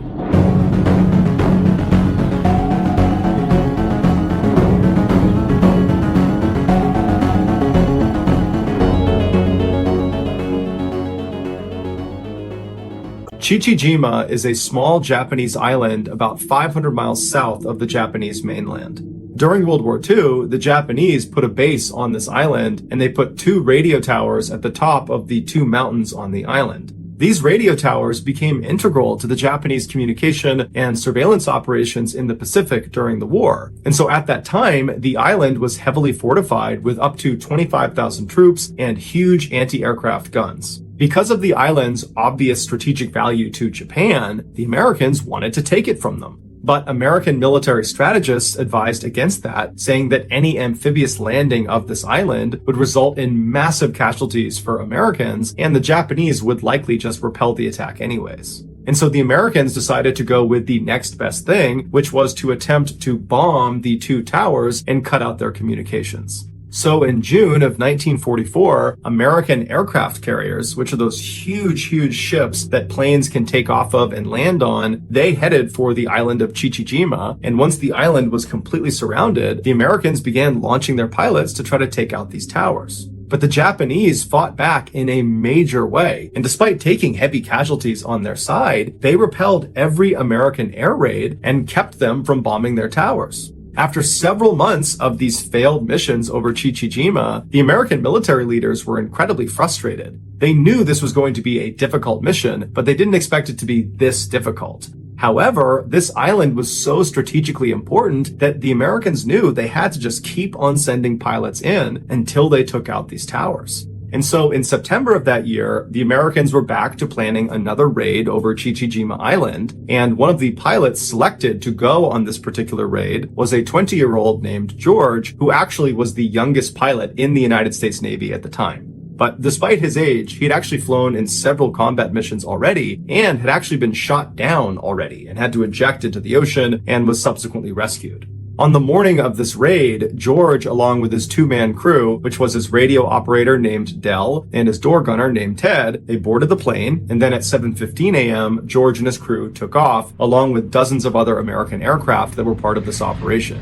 George immediately climbed above 8,000 feet because that would put them outside of anti-aircraft gun range. And so the way this mission would work is all these pilots would fly over the island, and then in order to drop their bombs, they would have to dive down below 8,000 feet and then manually drop their bombs and then try to get back up above 8,000 feet and out away from the island. And so George had run missions like this before, and so he was one of the first to actually make that dive down to the island. And as soon as he went below 8,000 feet, the island just erupted with anti-aircraft gun fire. And so all these rounds are coming up, flak is popping all over the place, and George almost immediately notices the side of his plane gets hit. But the plane's stable enough that he decides he's just going to keep on diving down and complete the mission. And he's yelling back to Ted and to Dell to hold on, and they get all the way down to 3,000 feet when George releases two 500-pound bombs that are direct hits on the radio tower he was assigned to bomb. But at this point, George's plane is now engulfed in flames. It can barely fly. And so George is again yelling at Ted and Dell to hold on. He's pulling back on the lever and he begins to turn himself away from the tower out towards the water. And he manages to fly away from the island, but he can feel the plane starting to go down. Now, George had previously been shot down before, and what he learned from that is how important it was to fly as far away from the enemy as you possibly can before you bail out of your plane. Because if you bail too early and you land in the water right near where the enemy is, you'll just get captured. And so George was holding on to that lever and keeping his plane up as long as he possibly could. And so he's flying and getting lower and lower and lower and closer to the water. And Ted and Dell are yelling at him that they got to jump out. Meanwhile, outside, the other planes that had sustained damage, the other American planes, their crews are already bailing out. But George is saying, no, hold on. And he keeps going farther and farther until he's so close to the water that it's practically too late. And then he gives the order to jump out of the plane. George abandons his controls. He leaps out the door and he hits his head on the back of the plane as he leaps out, but his chute would open up right before he hit the water and it would save his life.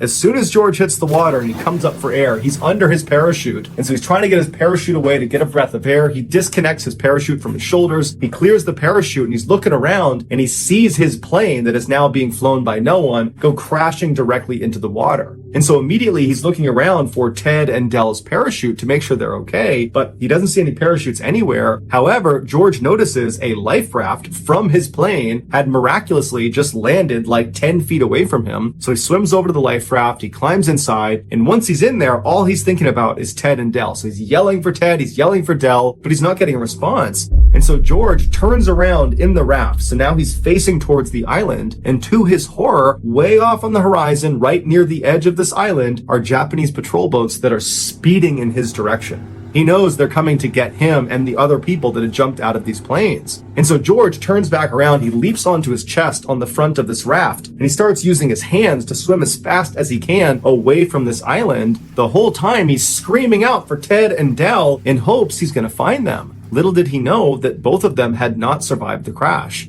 One had not even jumped out of the plane and had died on impact, and the other had jumped out, but their parachute had not inflated. And so George is swimming as fast as he possibly can, and he's yelling out for Dell and for Ted, and he's looking, but he doesn't hear them, he doesn't see them, and he knows that not only is he not going to find his friends, but there's just no way he's going to outswim these boats. And so at some point, he just turns around and sits in the raft, and he's looking towards these patrol boats, and he knows that at some point they're going to come up here and they're going to capture him. And all he can think about is how guilty he feels about Ted and Del. And he starts second guessing his decision to keep that plane flying as long as he did and make them bail out so late. And he's thinking, I probably got them killed. And then he thought about his wife and he wondered if he'd ever see her again. And then he turned towards these Japanese boats that were much closer now, but still fairly far away. And he began mentally preparing himself for captivity. But before he could be captured, American aircraft come storming in overhead, and they go flying past him towards the island, and they start dropping bombs and strafing these Japanese boats that were coming out to get George. And so George is thinking, oh my goodness, what luck. He turns around, he gets back on his chest, and he starts swimming as fast as he can, trying to get away, knowing that these boats are totally preoccupied with the aircraft overhead. And for 2 hours, George used every ounce of strength he had to swim as far as he possibly could away from this island. But at some point, he was just so unbelievably exhausted, he just could not paddle any farther. And so he's just laying on this raft when he hears the sound of something coming out of the water. And he turns and he sees the periscope of an American submarine coming out of the water. And seconds later, the crew of this American submarine comes right up alongside him. They grab him out of the raft, they put him in the submarine, and he was saved.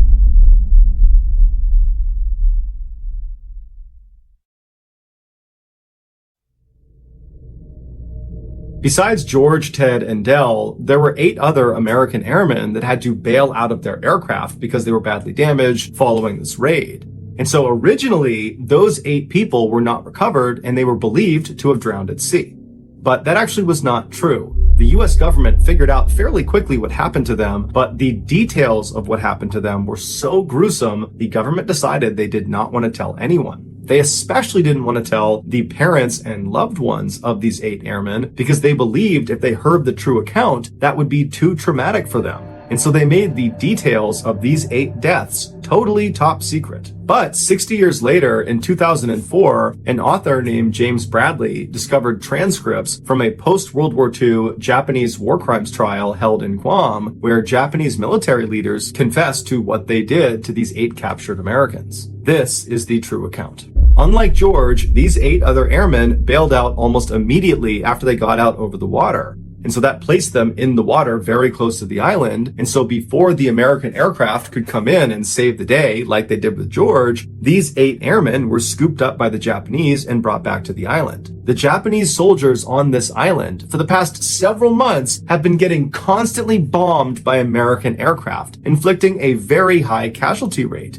And so these soldiers hated the Americans and they wanted revenge against the Americans. And so suddenly you have these 8 American prisoners on this island with no one to protect them. And so what do you think happens? The Japanese decide they're going to exact their revenge on these 8 men. Within 24 hours of being captured, the 8 men were kind of huddled up in one section of the island when one of them, Marv Mershon, who was 19 from Long Beach, California, was grabbed by a Japanese commander, stood up and moved to the central area within their military camp, and they tied him to a tree, and this commander encouraged all of the other soldiers to beat and kick Marv. And so all day long, soldiers were coming up and just beating the crap out of Marv, and Marv is tied to the tree. He can't do anything. And these 7 other prisoners are forced to just watch because they can't do anything. And so that night, the same commander comes back and he unties Marv from the tree and he tells these 7 other prisoners to stay where they are. And this commander and several other Japanese soldiers, they take Marv and they march him away from the group into the jungle and they march him over to this freshly dug grave. And standing next to the grave that Marv would have seen is this Japanese soldier carrying a sword. And so Marv is told to walk up to the edge of this grave. They tell him to kneel down in front of this grave and they let him smoke a final cigarette. And apparently Marv very calmly smoked the cigarette, and when he was done, the man with the sword put a blindfold on Marv and then told Marv to extend his neck. And as soon as he did, he was beheaded. Afterwards, they buried him inside of this grave. That night, one of the high-ranking Japanese generals on the island, a man named Yoshio Tachibana, who was an alcoholic and was notorious for his sadistic tendencies with prisoners, he was sitting around drinking, having a good time, when he decided that his soldiers, they needed to prove they had what he called the fighting spirit. And the only way they could show they had this fighting spirit was by consuming human flesh. And so Tachibana ordered his soldiers to go exhume Marv from his shallow grave. And then Tachibana sent over one of his surgeons and he told him to remove Marv's thigh.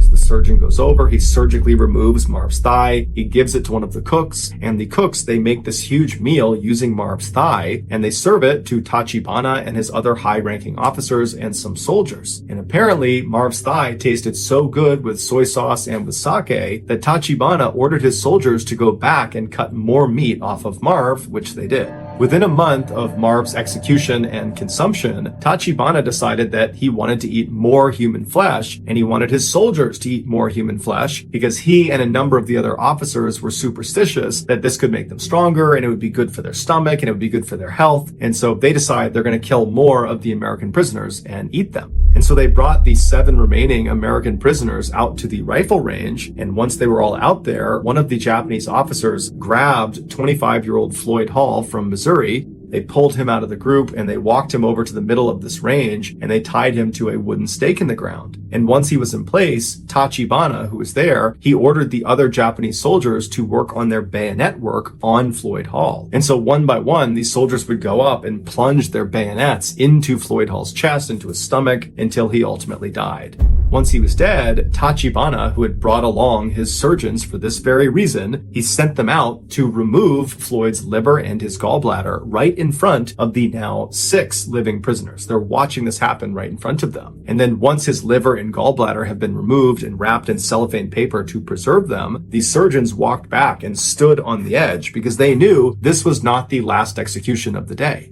And so the other 6 prisoners are looking around, wondering what's next, and then one of the commanders walks over and he grabs another one of the prisoners. His name was Earl Vaughn. He was 22 years old from Texas, and as soon as he was grabbed, he knew he did not want to face the same fate Floyd did, and so right away, he became defiant. He wanted to die more quickly, and so he began yelling Semper Fi at the Japanese, and he kept extending his neck and pointing up at his neck, indicating he wanted a clean and quick death. Behead me. And so the Japanese, they tried to strap him to this wooden post because they wanted the other soldiers to work on their bayonets with him, but it was just too difficult with Earl. He put up such a fight and he kept putting his neck out that finally one of the soldiers did pull him down and he was beheaded.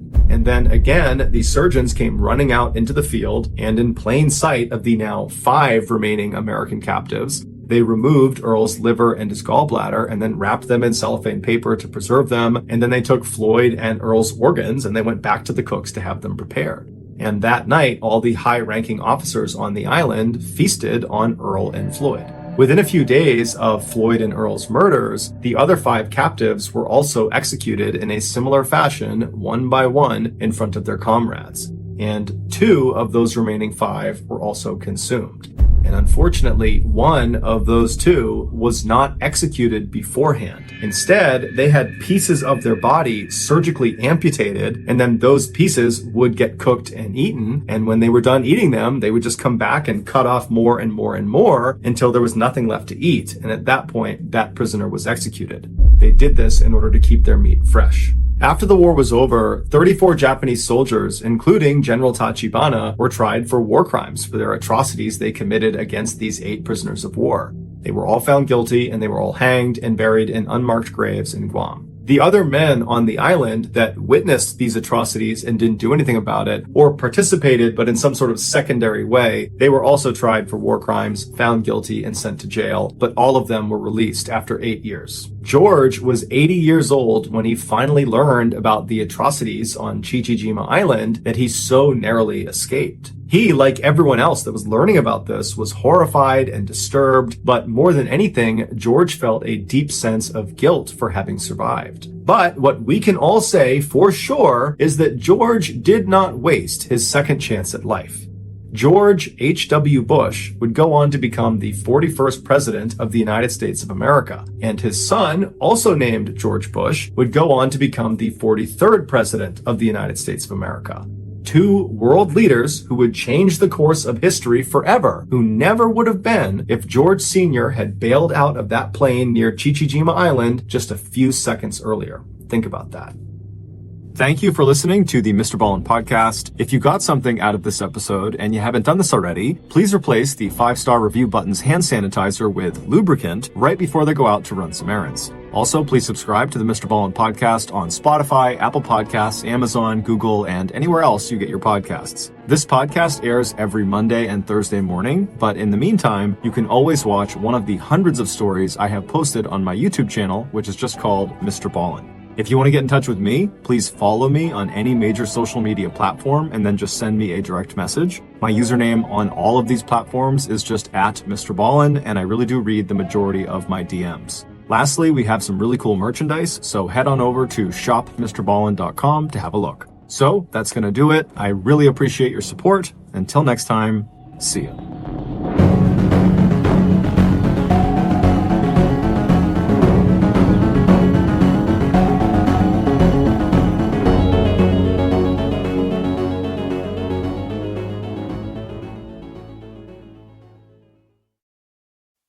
Today's podcast will feature 2 stories about ghost towns. The audio from both of these stories has been pulled from our main YouTube channel and has been remastered for today's episode. The links to the original YouTube videos are in the description. The first story you'll hear is called Portlock, and it's about a town in Alaska with a very dark history. The second and final story you'll hear is called Ghost Town, and it's about an abandoned town in an off-limits forest. But before we get into today's stories, if you're a fan of the strange, dark, and mysterious delivered in story format, then you've come to the right podcast because that's all we do, and we upload twice a week, once on Monday and once on Thursday. So if that's of interest to you, the next time the follow button is playing an intense game of online FIFA, wait until they take the lead and then go ahead and unplug their Wi-Fi. Okay, let's get into our first story called Portlock.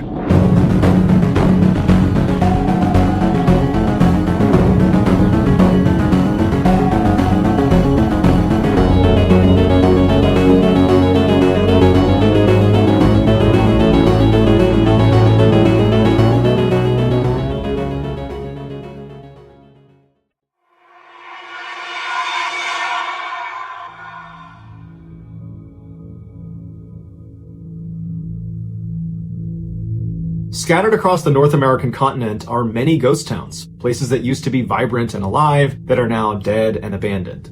In these places, you can find old churches and buildings and schools that are usually in a pretty significant state of decay.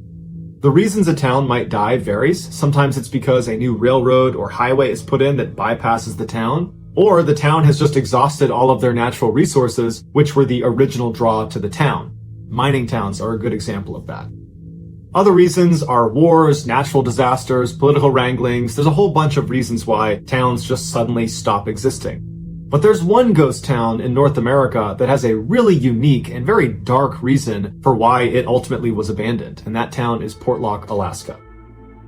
Portlock, which is also called Port Chatham, is located on the farthest southwestern tip of the Kenai Peninsula. It's easily one of the most beautiful areas in all of Alaska, but it also happens to be very remote. And Portlock specifically, even by Kenai standards, is considered extremely remote. You can only get there by boat or by bushplane.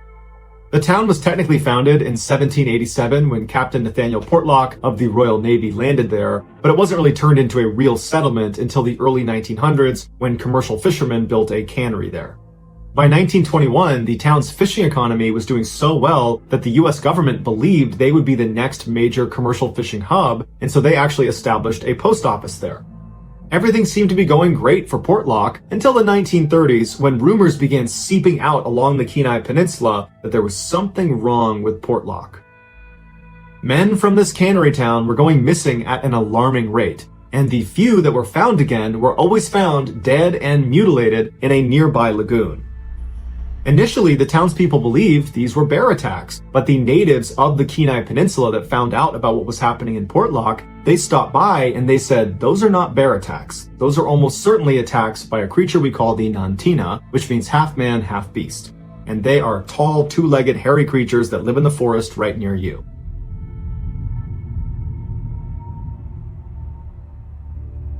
Now, of course, this just sounds like folklore. But when you consider the fact that from 1930 to 1950, dozens of Portlock residents disappeared in that forest or were violently killed and then dumped in the lagoon right outside of the forest, it makes you wonder what's in the forest. But since none of the people who went missing were ever found alive again, there was never any good description of what it was that was causing them to disappear in the first place. Well, with the exception of one case. In 1943, John Meyer, who was a resident of Portlock, was at his campsite and he was crouched down when he felt something leap onto his back and start pummeling his head and hitting him on the side, and he kind of went into the fetal position, and then at some point his dog started barking and caused whatever was on his back to get scared and run off, and so John, who's been badly beaten, rolls over and he looks towards the tree line and he sees this enormous, tall, hairy man running into the woods. And so John gets up and he stumbles his way into town to try to get help, and he's able to tell someone what happened to him before he ultimately succumbs to his injuries and dies.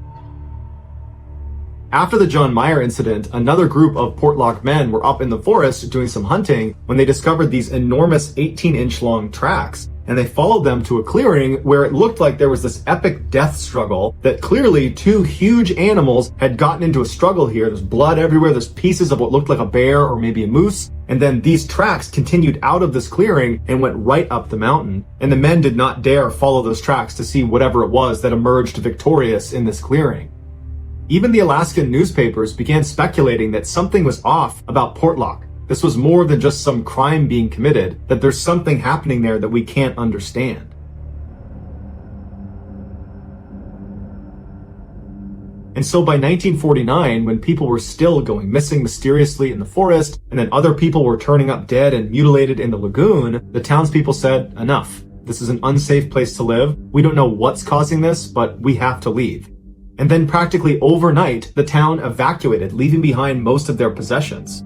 The only person that stayed a little bit longer was the postmaster, because he had to wait for the post office to be shut down. And he said it was horrifying that he would see things walking in the trees and he would hear these horrible sounds. And so he was eager to get out of there. And so in early 1950, he was allowed to go. And then that was it. The population of Portlock went down to 0. After they left, none of the people from Portlock or any of their family members ever went back to Portlock. So the only people that have really ever gone back to Portlock are people that unfortunately wound up there, like in the 1970s when some fishermen got caught in a storm, and so they sought refuge in Portlock. But after setting up their camp, they saw something huge walk past them in the tree line, and it apparently was so terrifying that they literally packed up their camp, went back in their boat, and then went back out into the storm to avoid whatever it was they saw. Besides the fishermen, the only people that have gone to Portlock are people that want to come face to face with whatever it is that drove the people out of that town. But to put in perspective how few people do that, there's almost no modern photographs or videos of Portlock.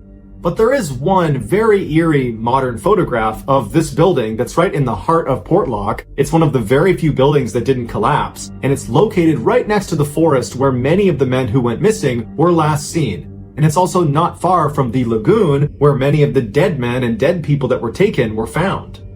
And even if you don't believe there's some Nantina running around the forests of Portlock, you have to understand that something was killing and taking these people, and to date, we still have no idea what it was.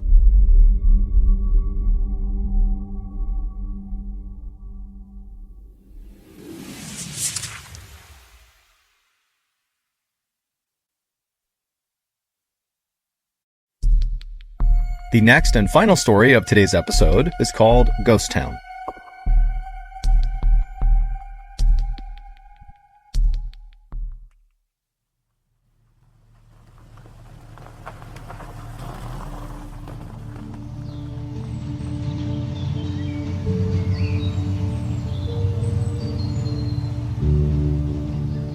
It was a bright summer day in 1906, and Dr. William C. Clark and his wife Harriet were driving slowly through a beautiful part of northwestern Connecticut called Litchfield County. Litchfield is a rural, very hilly area with lots of winding country roads, and the Clarks were there to try to scout out an area to build their second home. The couple lived full-time in New York City, where Dr. Clark was an oncologist, which is a cancer doctor, and he was also a professor at the Columbia College of Physicians and Surgeons. And while the Clarks' lives were very exciting and fulfilling in the city, they were also very hectic and chaotic. And so the reason they had settled on Litchfield as the place to look for a location for their second home is because it was the total opposite of the city. It was quiet, it was peaceful, it was perfect. And so as this couple from New York City drove along these winding backcountry roads, they eventually reached this beautiful covered wooden bridge, and after they drove across it, they got this view up onto this mountainside off to their right, and high up on this mountain was this huge, shaded, beautiful forest. And they saw there was a road that appeared to kind of spider off and go into these woods. Now, the couple had no idea what was up there, but it was just so beautiful, and they were immediately so drawn to it that they decided they would go check it out and see if maybe there was a spot for their second home in these woods. And so Dr. Clark took the car and he went up this access road, and very quickly as they began climbing up this hillside, the road became very bumpy and overgrown. It was pretty obvious that not many cars were driving into these woods, and so before they even reached the tree line, Dr. Clark had to pull the car over and park it on the side of the road, and then he and Harriet got out, and then on foot, they continued up towards the forest. And once the couple actually entered the forest, immediately the sunlight faded because the canopy over their heads was so thick, and the air became cool and refreshing. And after walking for only a couple of minutes, the forest, which at first seemed very still and quiet, suddenly became alive. They could hear birds chirping and animals running around and insects buzzing. And then up ahead, they saw there was this field off to the side of the road that was full of all these wild apple trees growing in all different directions. And as they got closer, they saw there was just a deer right in the middle of the apple trees eating apples directly off the branches. And then, just past all these apple trees, the couple began passing these huge, beautiful patches of roses and lilacs and bright yellow bitter tansy flowers that lined the road. And then before long, the couple was stepping over these babbling brooks, and off in the distance, they could hear the sound of running water like fresh spring water coming down off the mountain. And then, as the sun did begin to poke through the canopy above them, it almost looked like the forest was sparkling, literally. This forest was sitting on a hillside, and the hillside, which was made up of rock, had mica inside of it.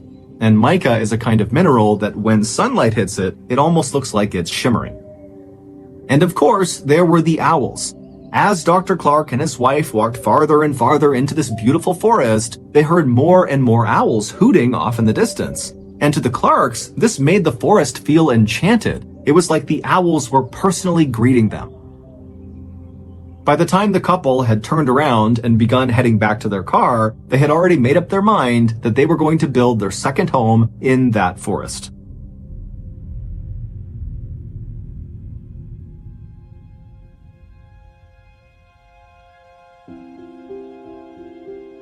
And so, after returning to their home in New York, they promptly put in the paperwork to purchase 1,000 acres inside of that Connecticut forest. And that forest had a name. It was called Dark Entry, and it was named that because it looked like from the outside, the forest was basically dark all the time. There was shade cast on it from mountains nearby, and then also the canopy inside of Dark Entry is exceptionally thick. At one time, there actually had been a town inside of Dark Entry Forest. However, all the people who had lived in that town were now all gone. The only remnants of this town were a couple of crumbling stone walls and a couple of home foundations that were scattered about the Dark Entry forest floor. The Clarks had seen some of these ruins as they walked along this overgrown path through the forest, but they weren't concerned. Instead, they felt like these ruins actually added some charm to the forest. After the land purchase was finalized, Dr. Clark began looking for local builders in Connecticut who could help him build this second home inside of Dark Entry Forest. But no matter how much money he offered these local Connecticut builders, they all said no. Now, none of them gave a straight answer to Dr. Clark about why they were turning him down, so Dr. Clark just kind of assumed that, hey, this project is not huge, it's just one house, and the forest is pretty isolated and hard to get to, and so he thought, probably these builders think it's not worth the effort. But Dr. Clark was not discouraged. He decided he would just build the house himself. After all, he was a very handy, competent guy who had grown up on a farm in New Jersey, and so he knew how to build things. And so, for the next several months, Dr. Clark would travel from New York City to Dark Entry Forest every weekend, and he would build this home. First, he cut down this massive swath of hemlock trees on this one flat patch of his land, and then with all this lumber he had cut down, he built his rustic 2-story cabin on this flat part of his land. And then nearby on this hilltop, there was a freshwater spring at the top, and so he laid piping from the spring into his cabin so they could have fresh water. And then at the bottom of this nearby hill was this brook, and Dr. Clark loved just standing and watching this brook because inside of it were all these trout that would dart all around. And so Dr. Clark built a swimming pool with beautiful mossy embankments right up against this brook so he could sit there and watch the fish. By Thanksgiving of that year, the cabin was done, and so Dr. Clark and his wife Harriet, they stayed at the cabin to celebrate the holiday. And as they were sitting in their swimming pool watching the trout and listening to the owls hoot off in the distance, they both agreed that this second home was like their little piece of heaven. So every summer from there on out, and every major holiday that they could manage it, the Clarks would travel to their home in Dark Entry Forest, and they would swim and hike and relax, and they'd watch the leaves on the mountainside turn from green to bright yellows and oranges and reds. It was perfect. That is, until 1918. That summer, the couple was in their second home in the forest when Dr. Clark was suddenly called back to New York to attend to a medical emergency. Harriet was very upset at the prospect of suddenly being left alone in this cabin in the middle of the forest by herself for who knows how many days. And so when she dropped her husband off at the nearby train platform, she made him promise that he would come back soon, and he said he would. And then Dr. Clark got on the train, it took off, and Harriet just stood there with her arms crossed, watching it as it chugged along off into the distance.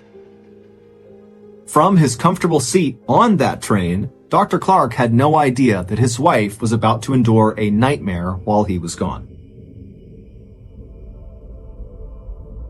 When the Clarks bought their 1,000 acres in the Dark Entry Forest, they did virtually no research on the forest or the surrounding area. If they had, they very likely would not have purchased that land. You see, the town that used to be inside of the Dark Entry Forest, that was now just ruins, that the Clarks saw when they first walked around inside of the forest, was abandoned for a very specific reason. It was cursed. At least that's what the locals say. And in fact, that was the reason why no builders in the area were willing to go with Dr. Clark into the forest to go build his house, because they were too scared to go anywhere near the ruins of this cursed town. This town, which was known as Dudleytown, was first settled sometime in the 1740s. At first, it was just a couple of people and a couple of small structures, but pretty quickly, 30 families had moved in and it was a thriving little town. But as the 1700s came to a close, terrible things began to happen to residents of this town. First, there was the Carter family.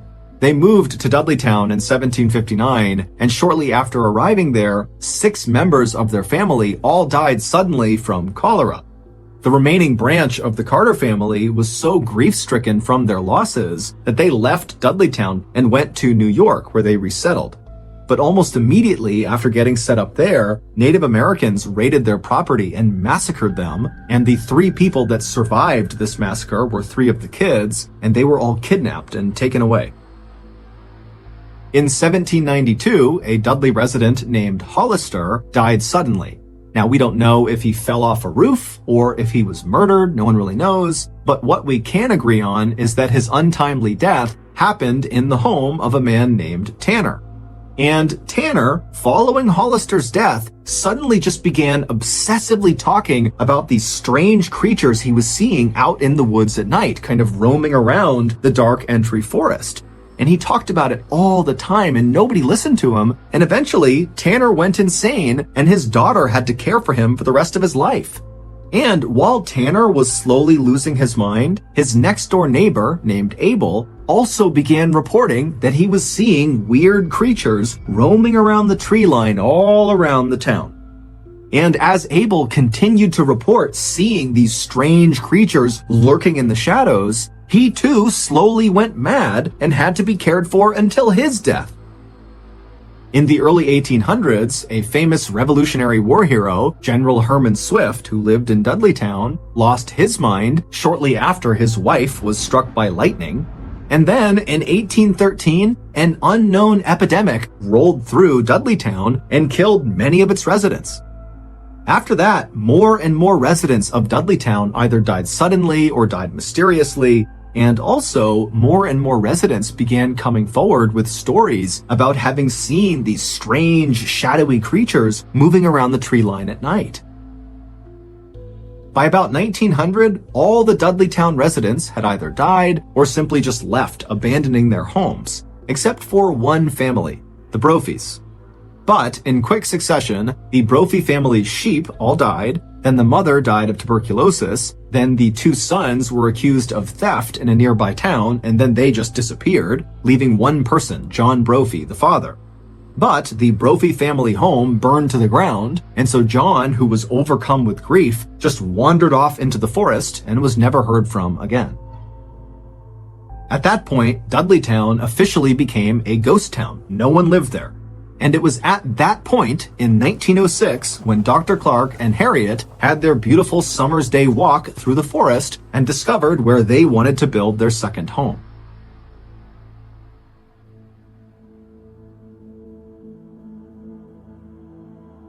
So, fast forward back to 1918, and Dr. Clark, he's on his medical emergency leave to New York. It winds up being very quick. He's back on a train within 36 hours, and he pulls into the station right near Dark Entry Forest, and he's expecting to see Harriet waiting on the platform for him. But when the train rolled into the station, she wasn't there. Now, Dr. Clark was not a superstitious person, but for some reason, when he didn't see his wife there, he just felt like something was off. There's no reason she wouldn't have come out here to greet him. I mean, she was worried about being all alone in the cabin, and she knew he was going to be arriving at that moment. And so, feeling a little bit panicked, Dr. Clark left the train station and on foot made his way over to the Dark Entry Forest.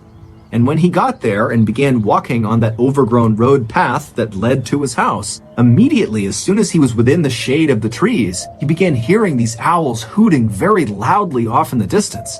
Now, normally, the sound of these owls hooting made him feel welcome, but this time he felt scared. He felt like something was wrong up ahead.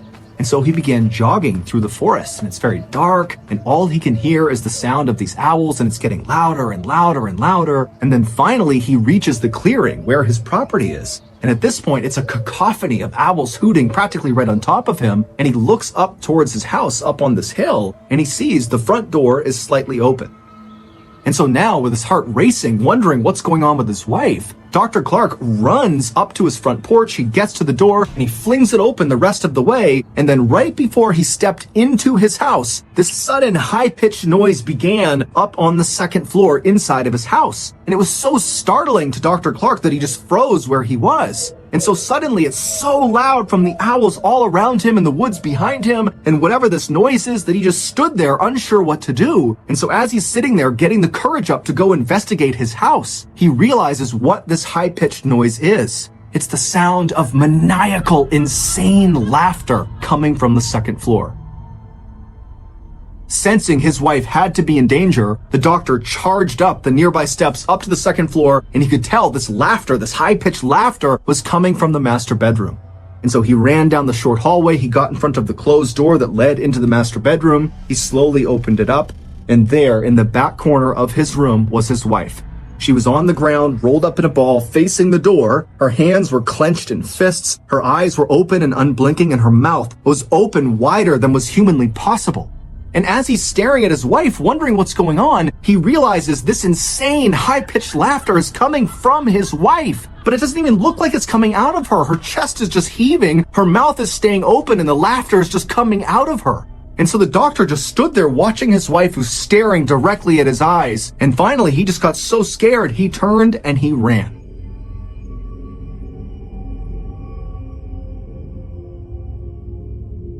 During Dr. Clark's 36 hours he was away in New York, something happened to his wife. We don't know what it was, but it caused her to lose her mind. The only thing she would talk about was the strange creatures she saw out in the forest. By some accounts, Harriet spent the rest of her life in a mental asylum. By other accounts, she went back with Dr. Clark to New York, where she took her life. Today, Dudleytown is not only still abandoned, but it is also illegal to visit. However, people do still sneak into Dudleytown and walk around the ruins, and many of them have reported feeling these pockets of cold air where there shouldn't be cold air, and also some others have said, as they've been walking, they've felt phantom hands slap them and push them. Some have said they've taken photographs inside of the Dark Entry Forest near Dudleytown, and they've captured strange, shadowy figures that they couldn't see with their naked eye. The famous paranormal couple, Ed and Lorraine Warren, shot a special series in the 1970s inside of the Dark Entry Forest, and they declared the area around Dudleytown was demonically possessed.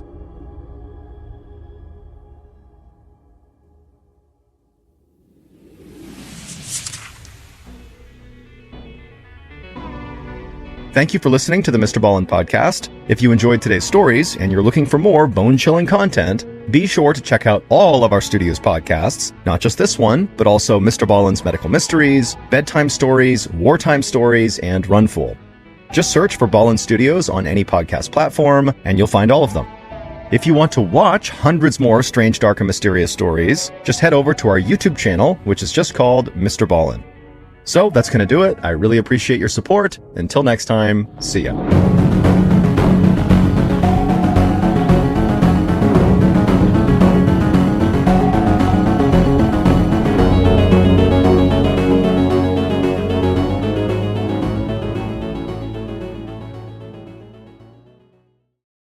Today's story is about a group of friends who travel to this supposedly haunted, abandoned town up in the mountains in Spain, and when they get there, the town totally lives up to the hype. But before we get into today's story, if you're a fan of the strange, dark, and mysterious delivered in story format, then you've come to the right podcast, because that's all we do, and we upload twice a week, once on Monday and once on Thursday. So if that's of interest to you, please offer to make the Amazon Music follow button a grilled cheese sandwich, but make sure you blast it on super high heat so you just burn the outside of the bread, but don't melt the cheese. Okay, let's get into today's story.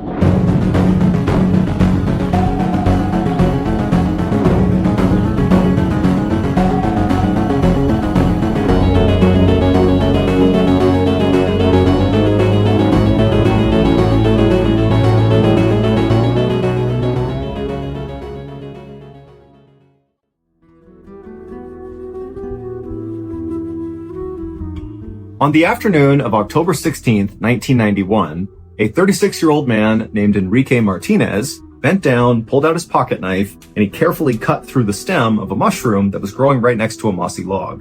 And then after freeing this mushroom, he put it inside of his wicker basket with the other mushrooms he had collected in the area. And then Enrique stood up and just took a minute to take in the unbelievable view of this lush green valley right below him. Enrique was out mushroom hunting along with his wife Anna and their two friends, Jorge and Sofia, who were dating. And where they were mushroom hunting was near this old abandoned town called La Musara, which is located up in the mountains of northeastern Spain. It had been Jorge's idea to come to this area and explore. Jorge had heard all these crazy stories about La Musara, about how it was haunted, and there was all this creepy folklore surrounding this town. As for Enrique, he didn't really care about the lore surrounding this town. Frankly, the town was not that interesting to him. What was interesting was the opportunity to come out here and collect mushrooms. That was something he really liked to do. Enrique and his wife Anna lived in this very busy port city in Spain called Tarragona, and so their lives day to day were very hectic. Enrique, he worked at a bar as a bartender, and so every night he was surrounded by hundreds of people coming in and out. And so having a chance to come out here and be in nature at peace and collect these mushrooms just sounded too good to turn up. Enrique stopped staring at the valley right in front of him, and he turned around and continued to scan the mountainside for a particular type of mushroom that grew in this area. It was called the bloody milk cap, which was known to be great for grilling. It paired well with meat. And so Enrique's plan was to go out on this mushroom hunting trip, and when they got back, he wanted to cook a feast using these mushrooms for his wife and his friends. The group slowly made their way uphill until they finally saw the outskirts of the abandoned town, La Musara. La Musara was more than 900 years old, and now it was just a collection of crumbling ruins, some dating back to prehistoric times. La Musara had never been a big town. At its peak, it had about 300 residents. But the last of the remaining residents of this town had finally fled 40 years earlier, and so now it was a ghost town. The group made their way over to one of the buildings that was right on the outer perimeter of La Musara. It was basically just a foundation with 3 walls still standing. There was no roof. But the friends, they went over to this building, and from right next to it, they were able to look straight down the main drag of La Musara. It was basically just a dirt road that went straight out, and all along the road were other kind of ruined foundations of where buildings used to be. And fairly far down this road, maybe 200 feet away from where all the friends were standing, was the center of La Musara, which was marked by this big church with a huge steeple, and the church was actually in decent shape. It had not totally crumbled onto itself like the rest of the buildings around it.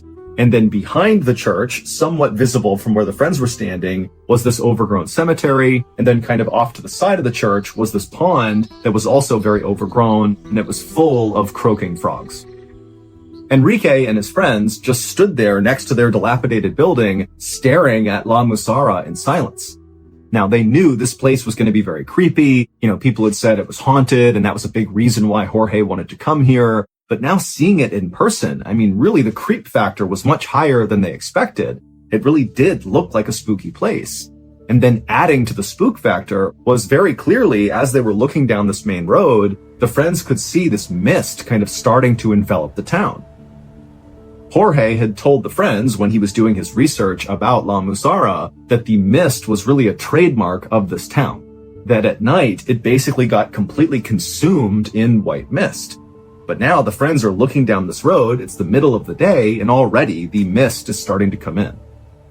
Finally, Jorge broke the silence and said, "Hey, I want to show you guys something." And he grabbed his girlfriend Sophia's hand, and he began kind of jogging down the main road in the direction of the church. And so Enrique and Anna followed behind. And after only walking maybe 10 or 20 feet, Enrique happened to turn around and look back where they had just been standing next to this dilapidated building, and already he couldn't see that building because this fog had rolled in and totally obscured his view. Enrique couldn't help but feel a little uneasy, again, because he thought the fog was supposed to come in at night, and it's broad daylight, and here we are, totally covered in fog, but he shook it off thinking, what's the big deal? And so Enrique turned back around, and he and Anna hustled to catch up with Jorge and Sofia, who by this point had stopped a little farther down the road, off to the side, where there was this strange rectangular rock that was maybe 2 feet tall, just kind of jutting up out of the ground.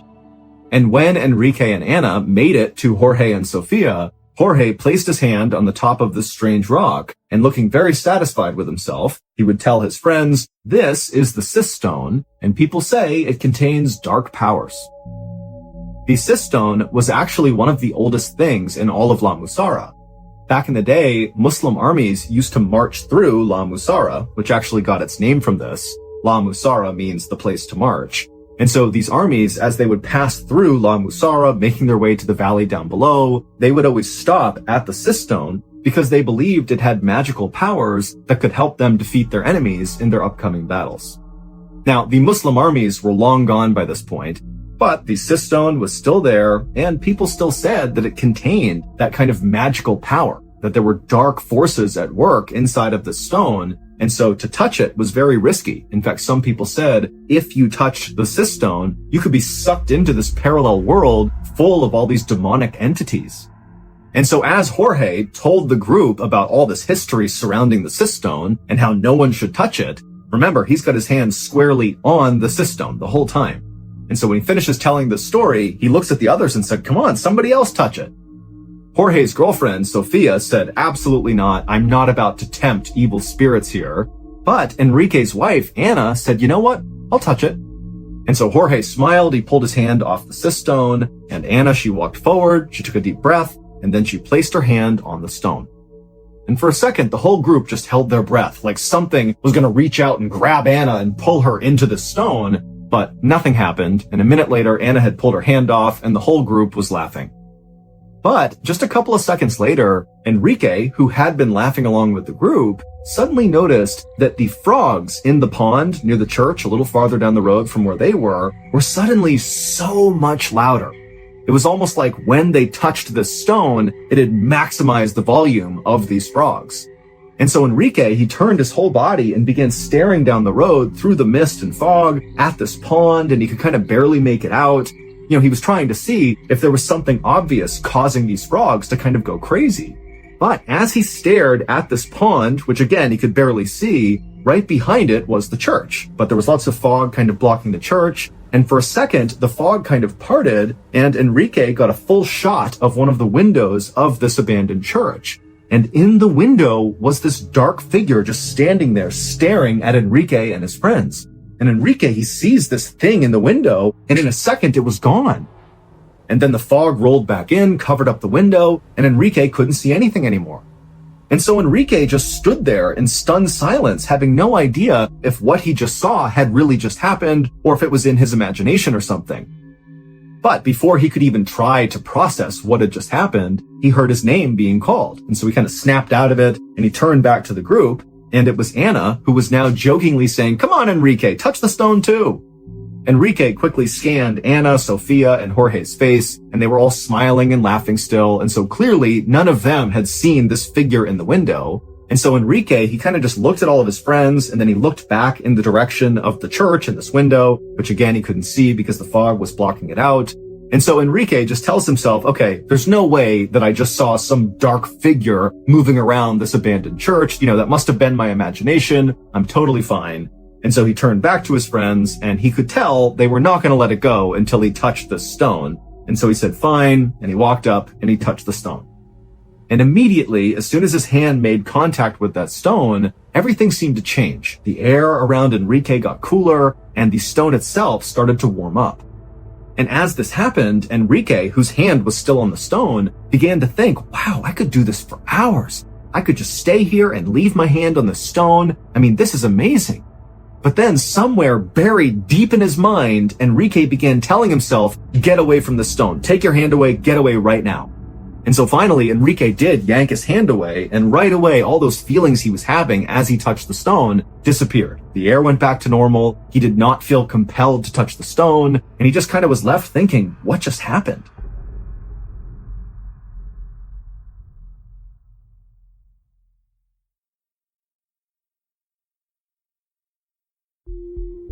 And so Enrique's wife, Anna, along with Jorge, they were both grinning at Enrique, waiting for him to tell them about what it was like to touch the cistone.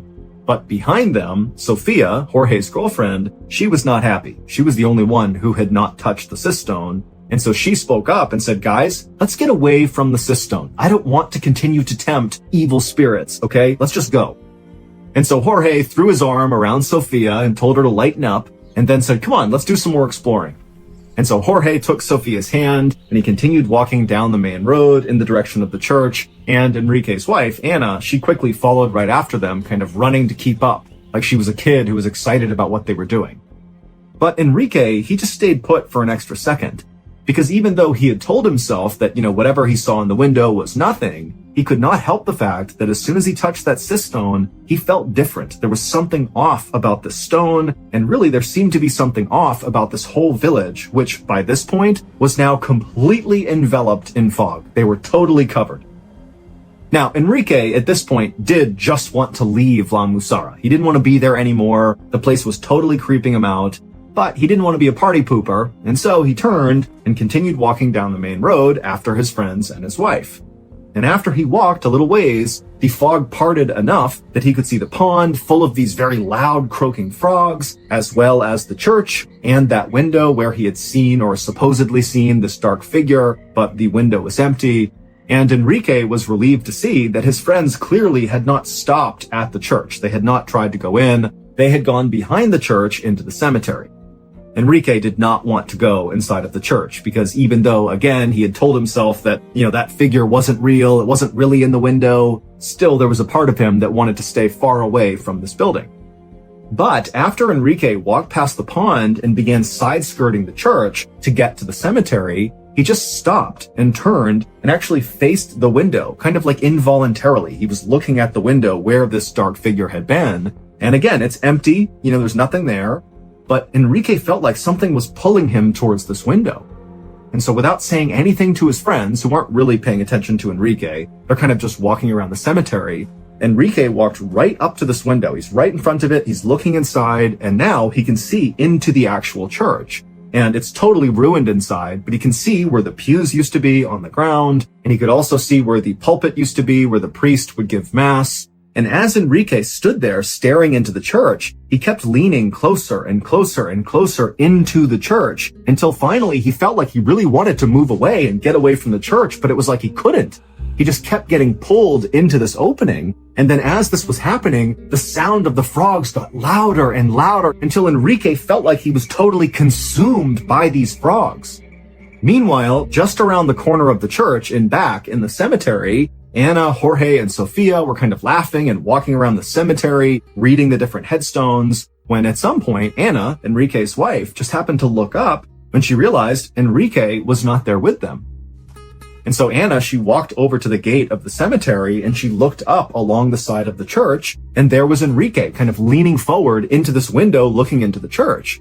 And so Anna, she yelled out to him a couple of times, but Enrique did not even notice her or acknowledge her. He just continued leaning forward, looking in this window. And finally, Anna got right up next to Enrique and she actually shook his shoulder. And when she did that, Enrique kind of snapped out of it and turned and looked at her, but didn't say anything. He just had this totally confused look on his face. And Anna, she looks up at her husband and she's like, come on, come into the cemetery. That's where everyone is. Come on.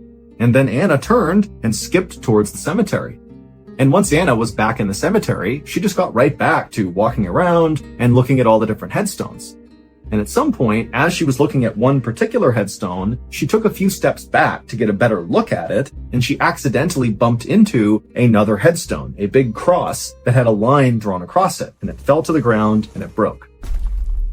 Jorge and Sofia heard the sound of the stone breaking in half, and they turned and looked at Anna, and they kind of quickly understood what had happened. And Jorge, he just started laughing at her, and he said, oh boy, now you've upset the evil spirits in this town. You better put that back together. Now, Anna was trying to make light of this, but she was totally panicking and did not like the fact that she had just desecrated a gravesite in a potentially haunted town. And so she began picking up the headstone and trying to put the stone back on top, but it was no use. It was totally broken. And so as Anna continued to fumble with this headstone, and as Jorge continued to laugh and harass her about all the evil spirits that were going to attack her because of what she did, Jorge's girlfriend, Sofia, who was right next to him, she started getting on edge, and she said, hey, Jorge, is it true that this place is haunted? I mean, really, is this actually a haunted town? I mean, what's the deal? And Jorge, at this point, he stops laughing at Anna, and he turns to Sofia, and he goes, yeah, I think this place really is haunted. And then he would tell them the story of how La Musara came to be known as a haunted town.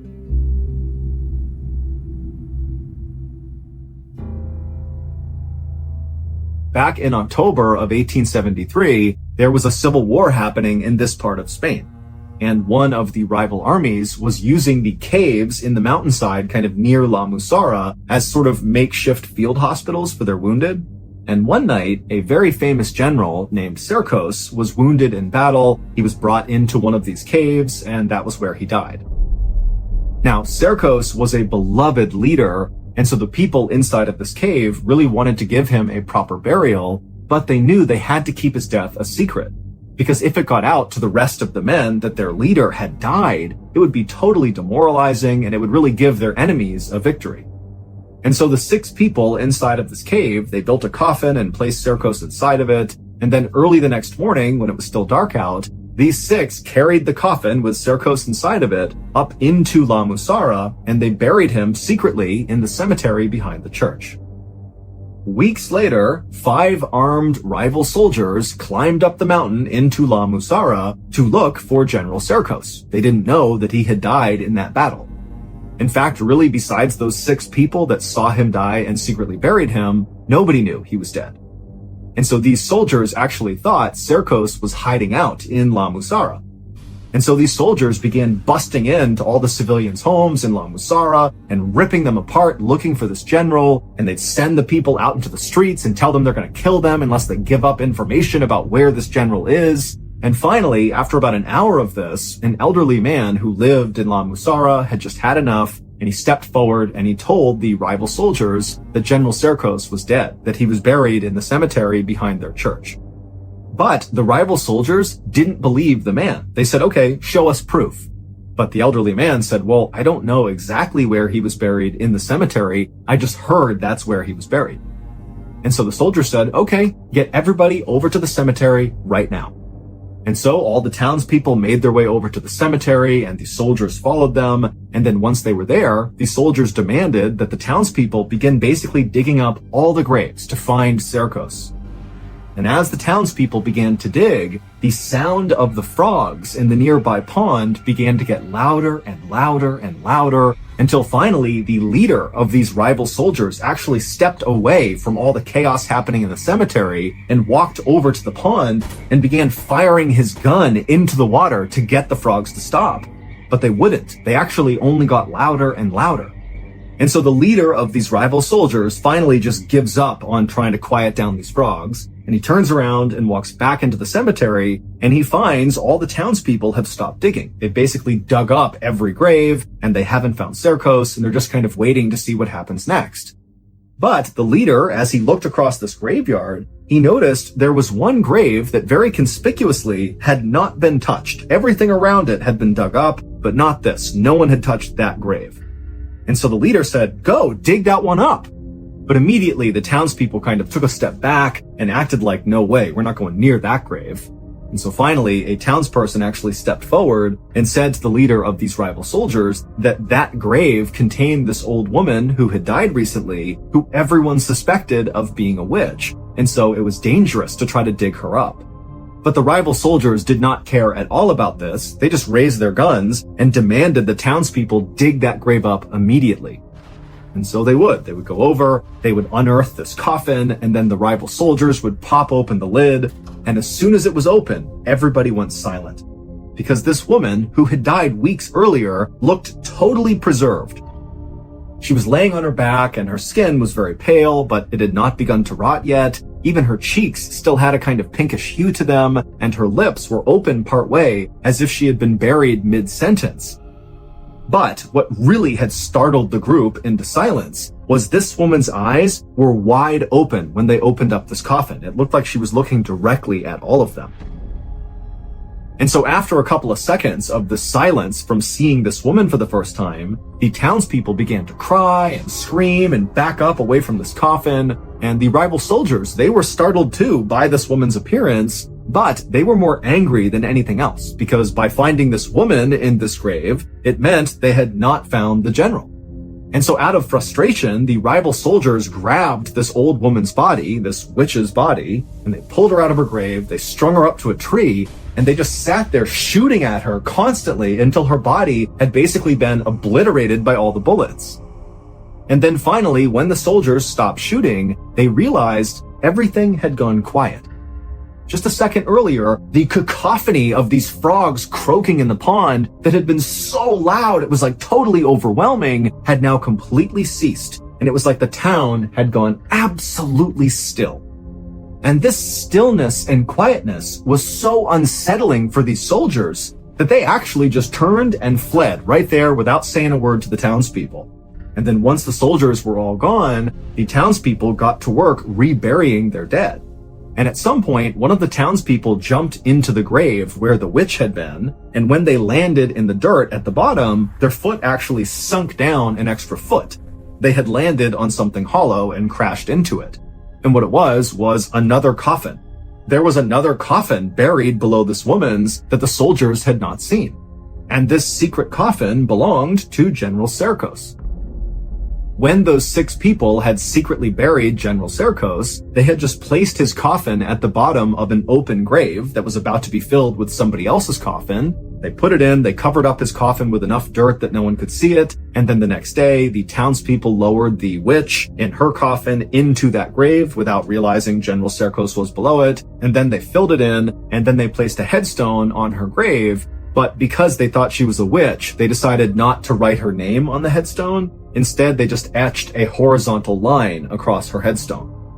And so after this incident with the rival soldiers desecrating this woman's grave and her body, La Musara was never the same.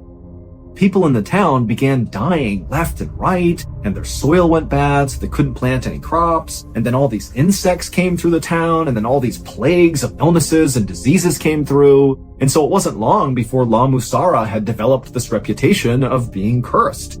And by the 1950s, that curse apparently had driven the last few people out, officially making it a ghost town.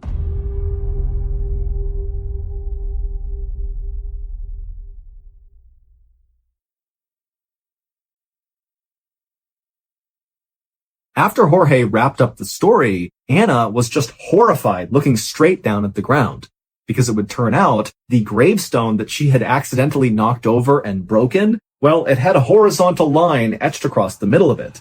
It was the witch's headstone. That was the one she had broken. And so suddenly feeling totally spooked, Anna was about to yell to Jorge and Sofia that she wants to leave now, when she happened to glance over at the base of one of the cemetery walls, and she saw the perfect bloody milk cap mushroom, the exact type she knew her husband was looking for.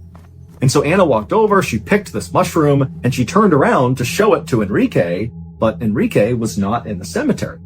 And so right away, Anna thought, wait, did my husband ever actually follow me back down into the cemetery after I saw him by the church? She couldn't remember. She thought he followed her, but she wasn't sure.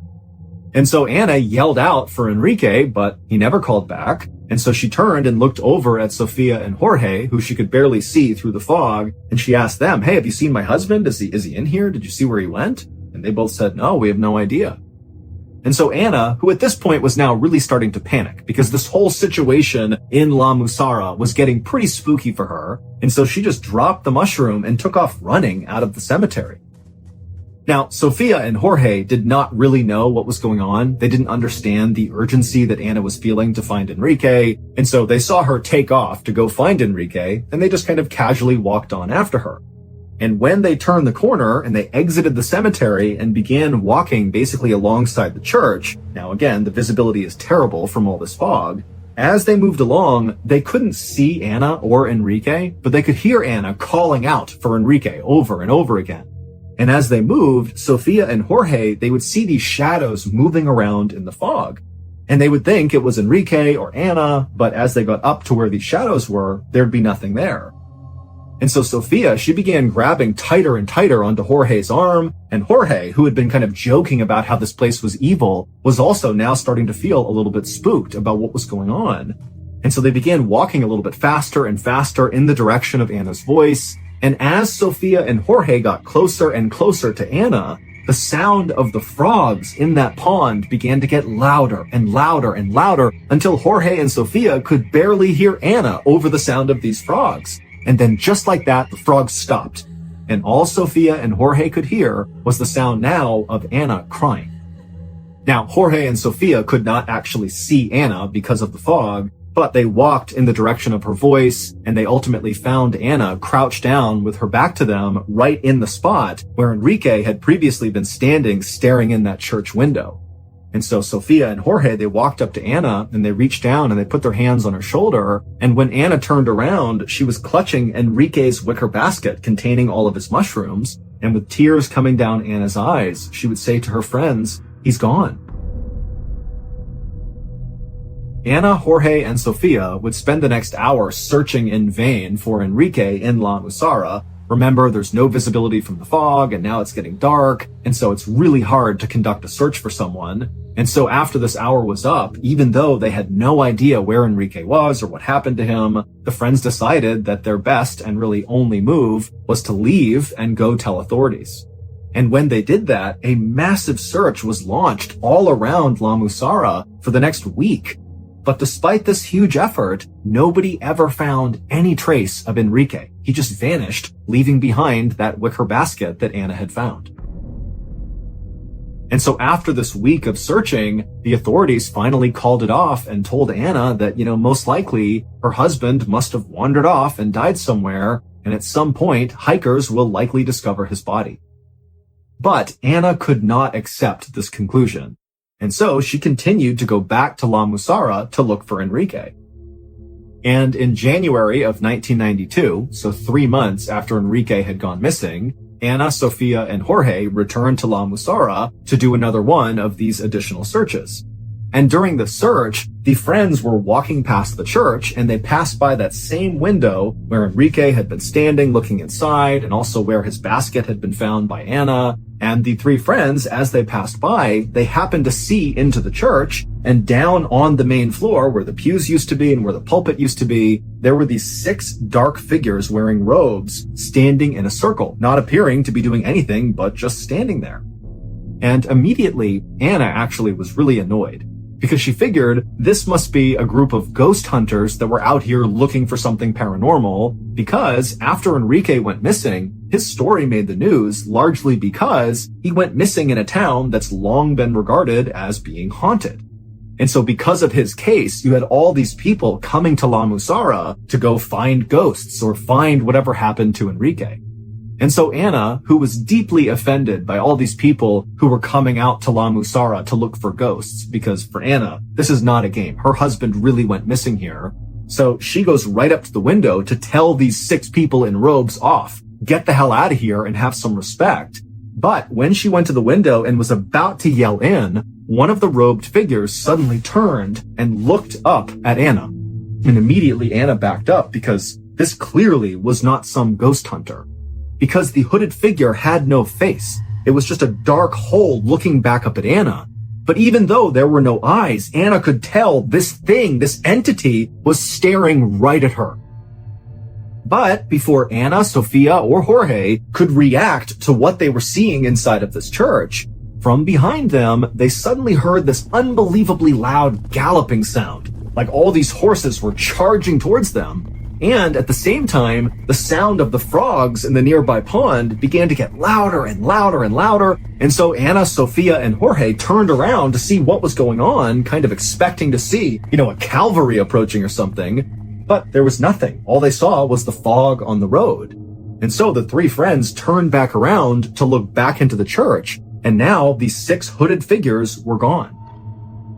And so suddenly thinking that these figures had left the church and they were coming to get them, the 3 friends did not wait any longer. They turned and just sprinted out of La Musara. Enrique was never found. His wife, his friends, the authorities, they still have no idea what happened to him. There have also been several other people who have gone missing in La Musara, and they too have never been found.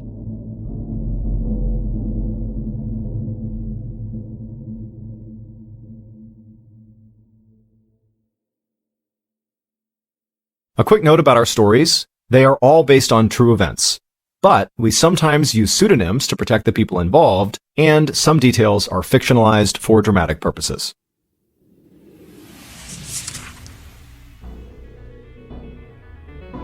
Thank you for listening to the MrBallen Podcast. If you enjoyed today's stories and you're looking for more bone-chilling content, be sure to check out all of our studio's podcasts. There's this one, of course, the MrBallen Podcast, and there's MrBallen's Medical Mysteries, Bedtime Stories, Wartime Stories, Run Fool, Redacted, and Late Nights with Nexpo. All you have to do is search for Ballen Studios wherever you get your podcasts. To watch hundreds more stories just like this one, head over to our YouTube channel, which is just called MrBallen. So that's going to do it. I really appreciate your support. Until next time, see ya.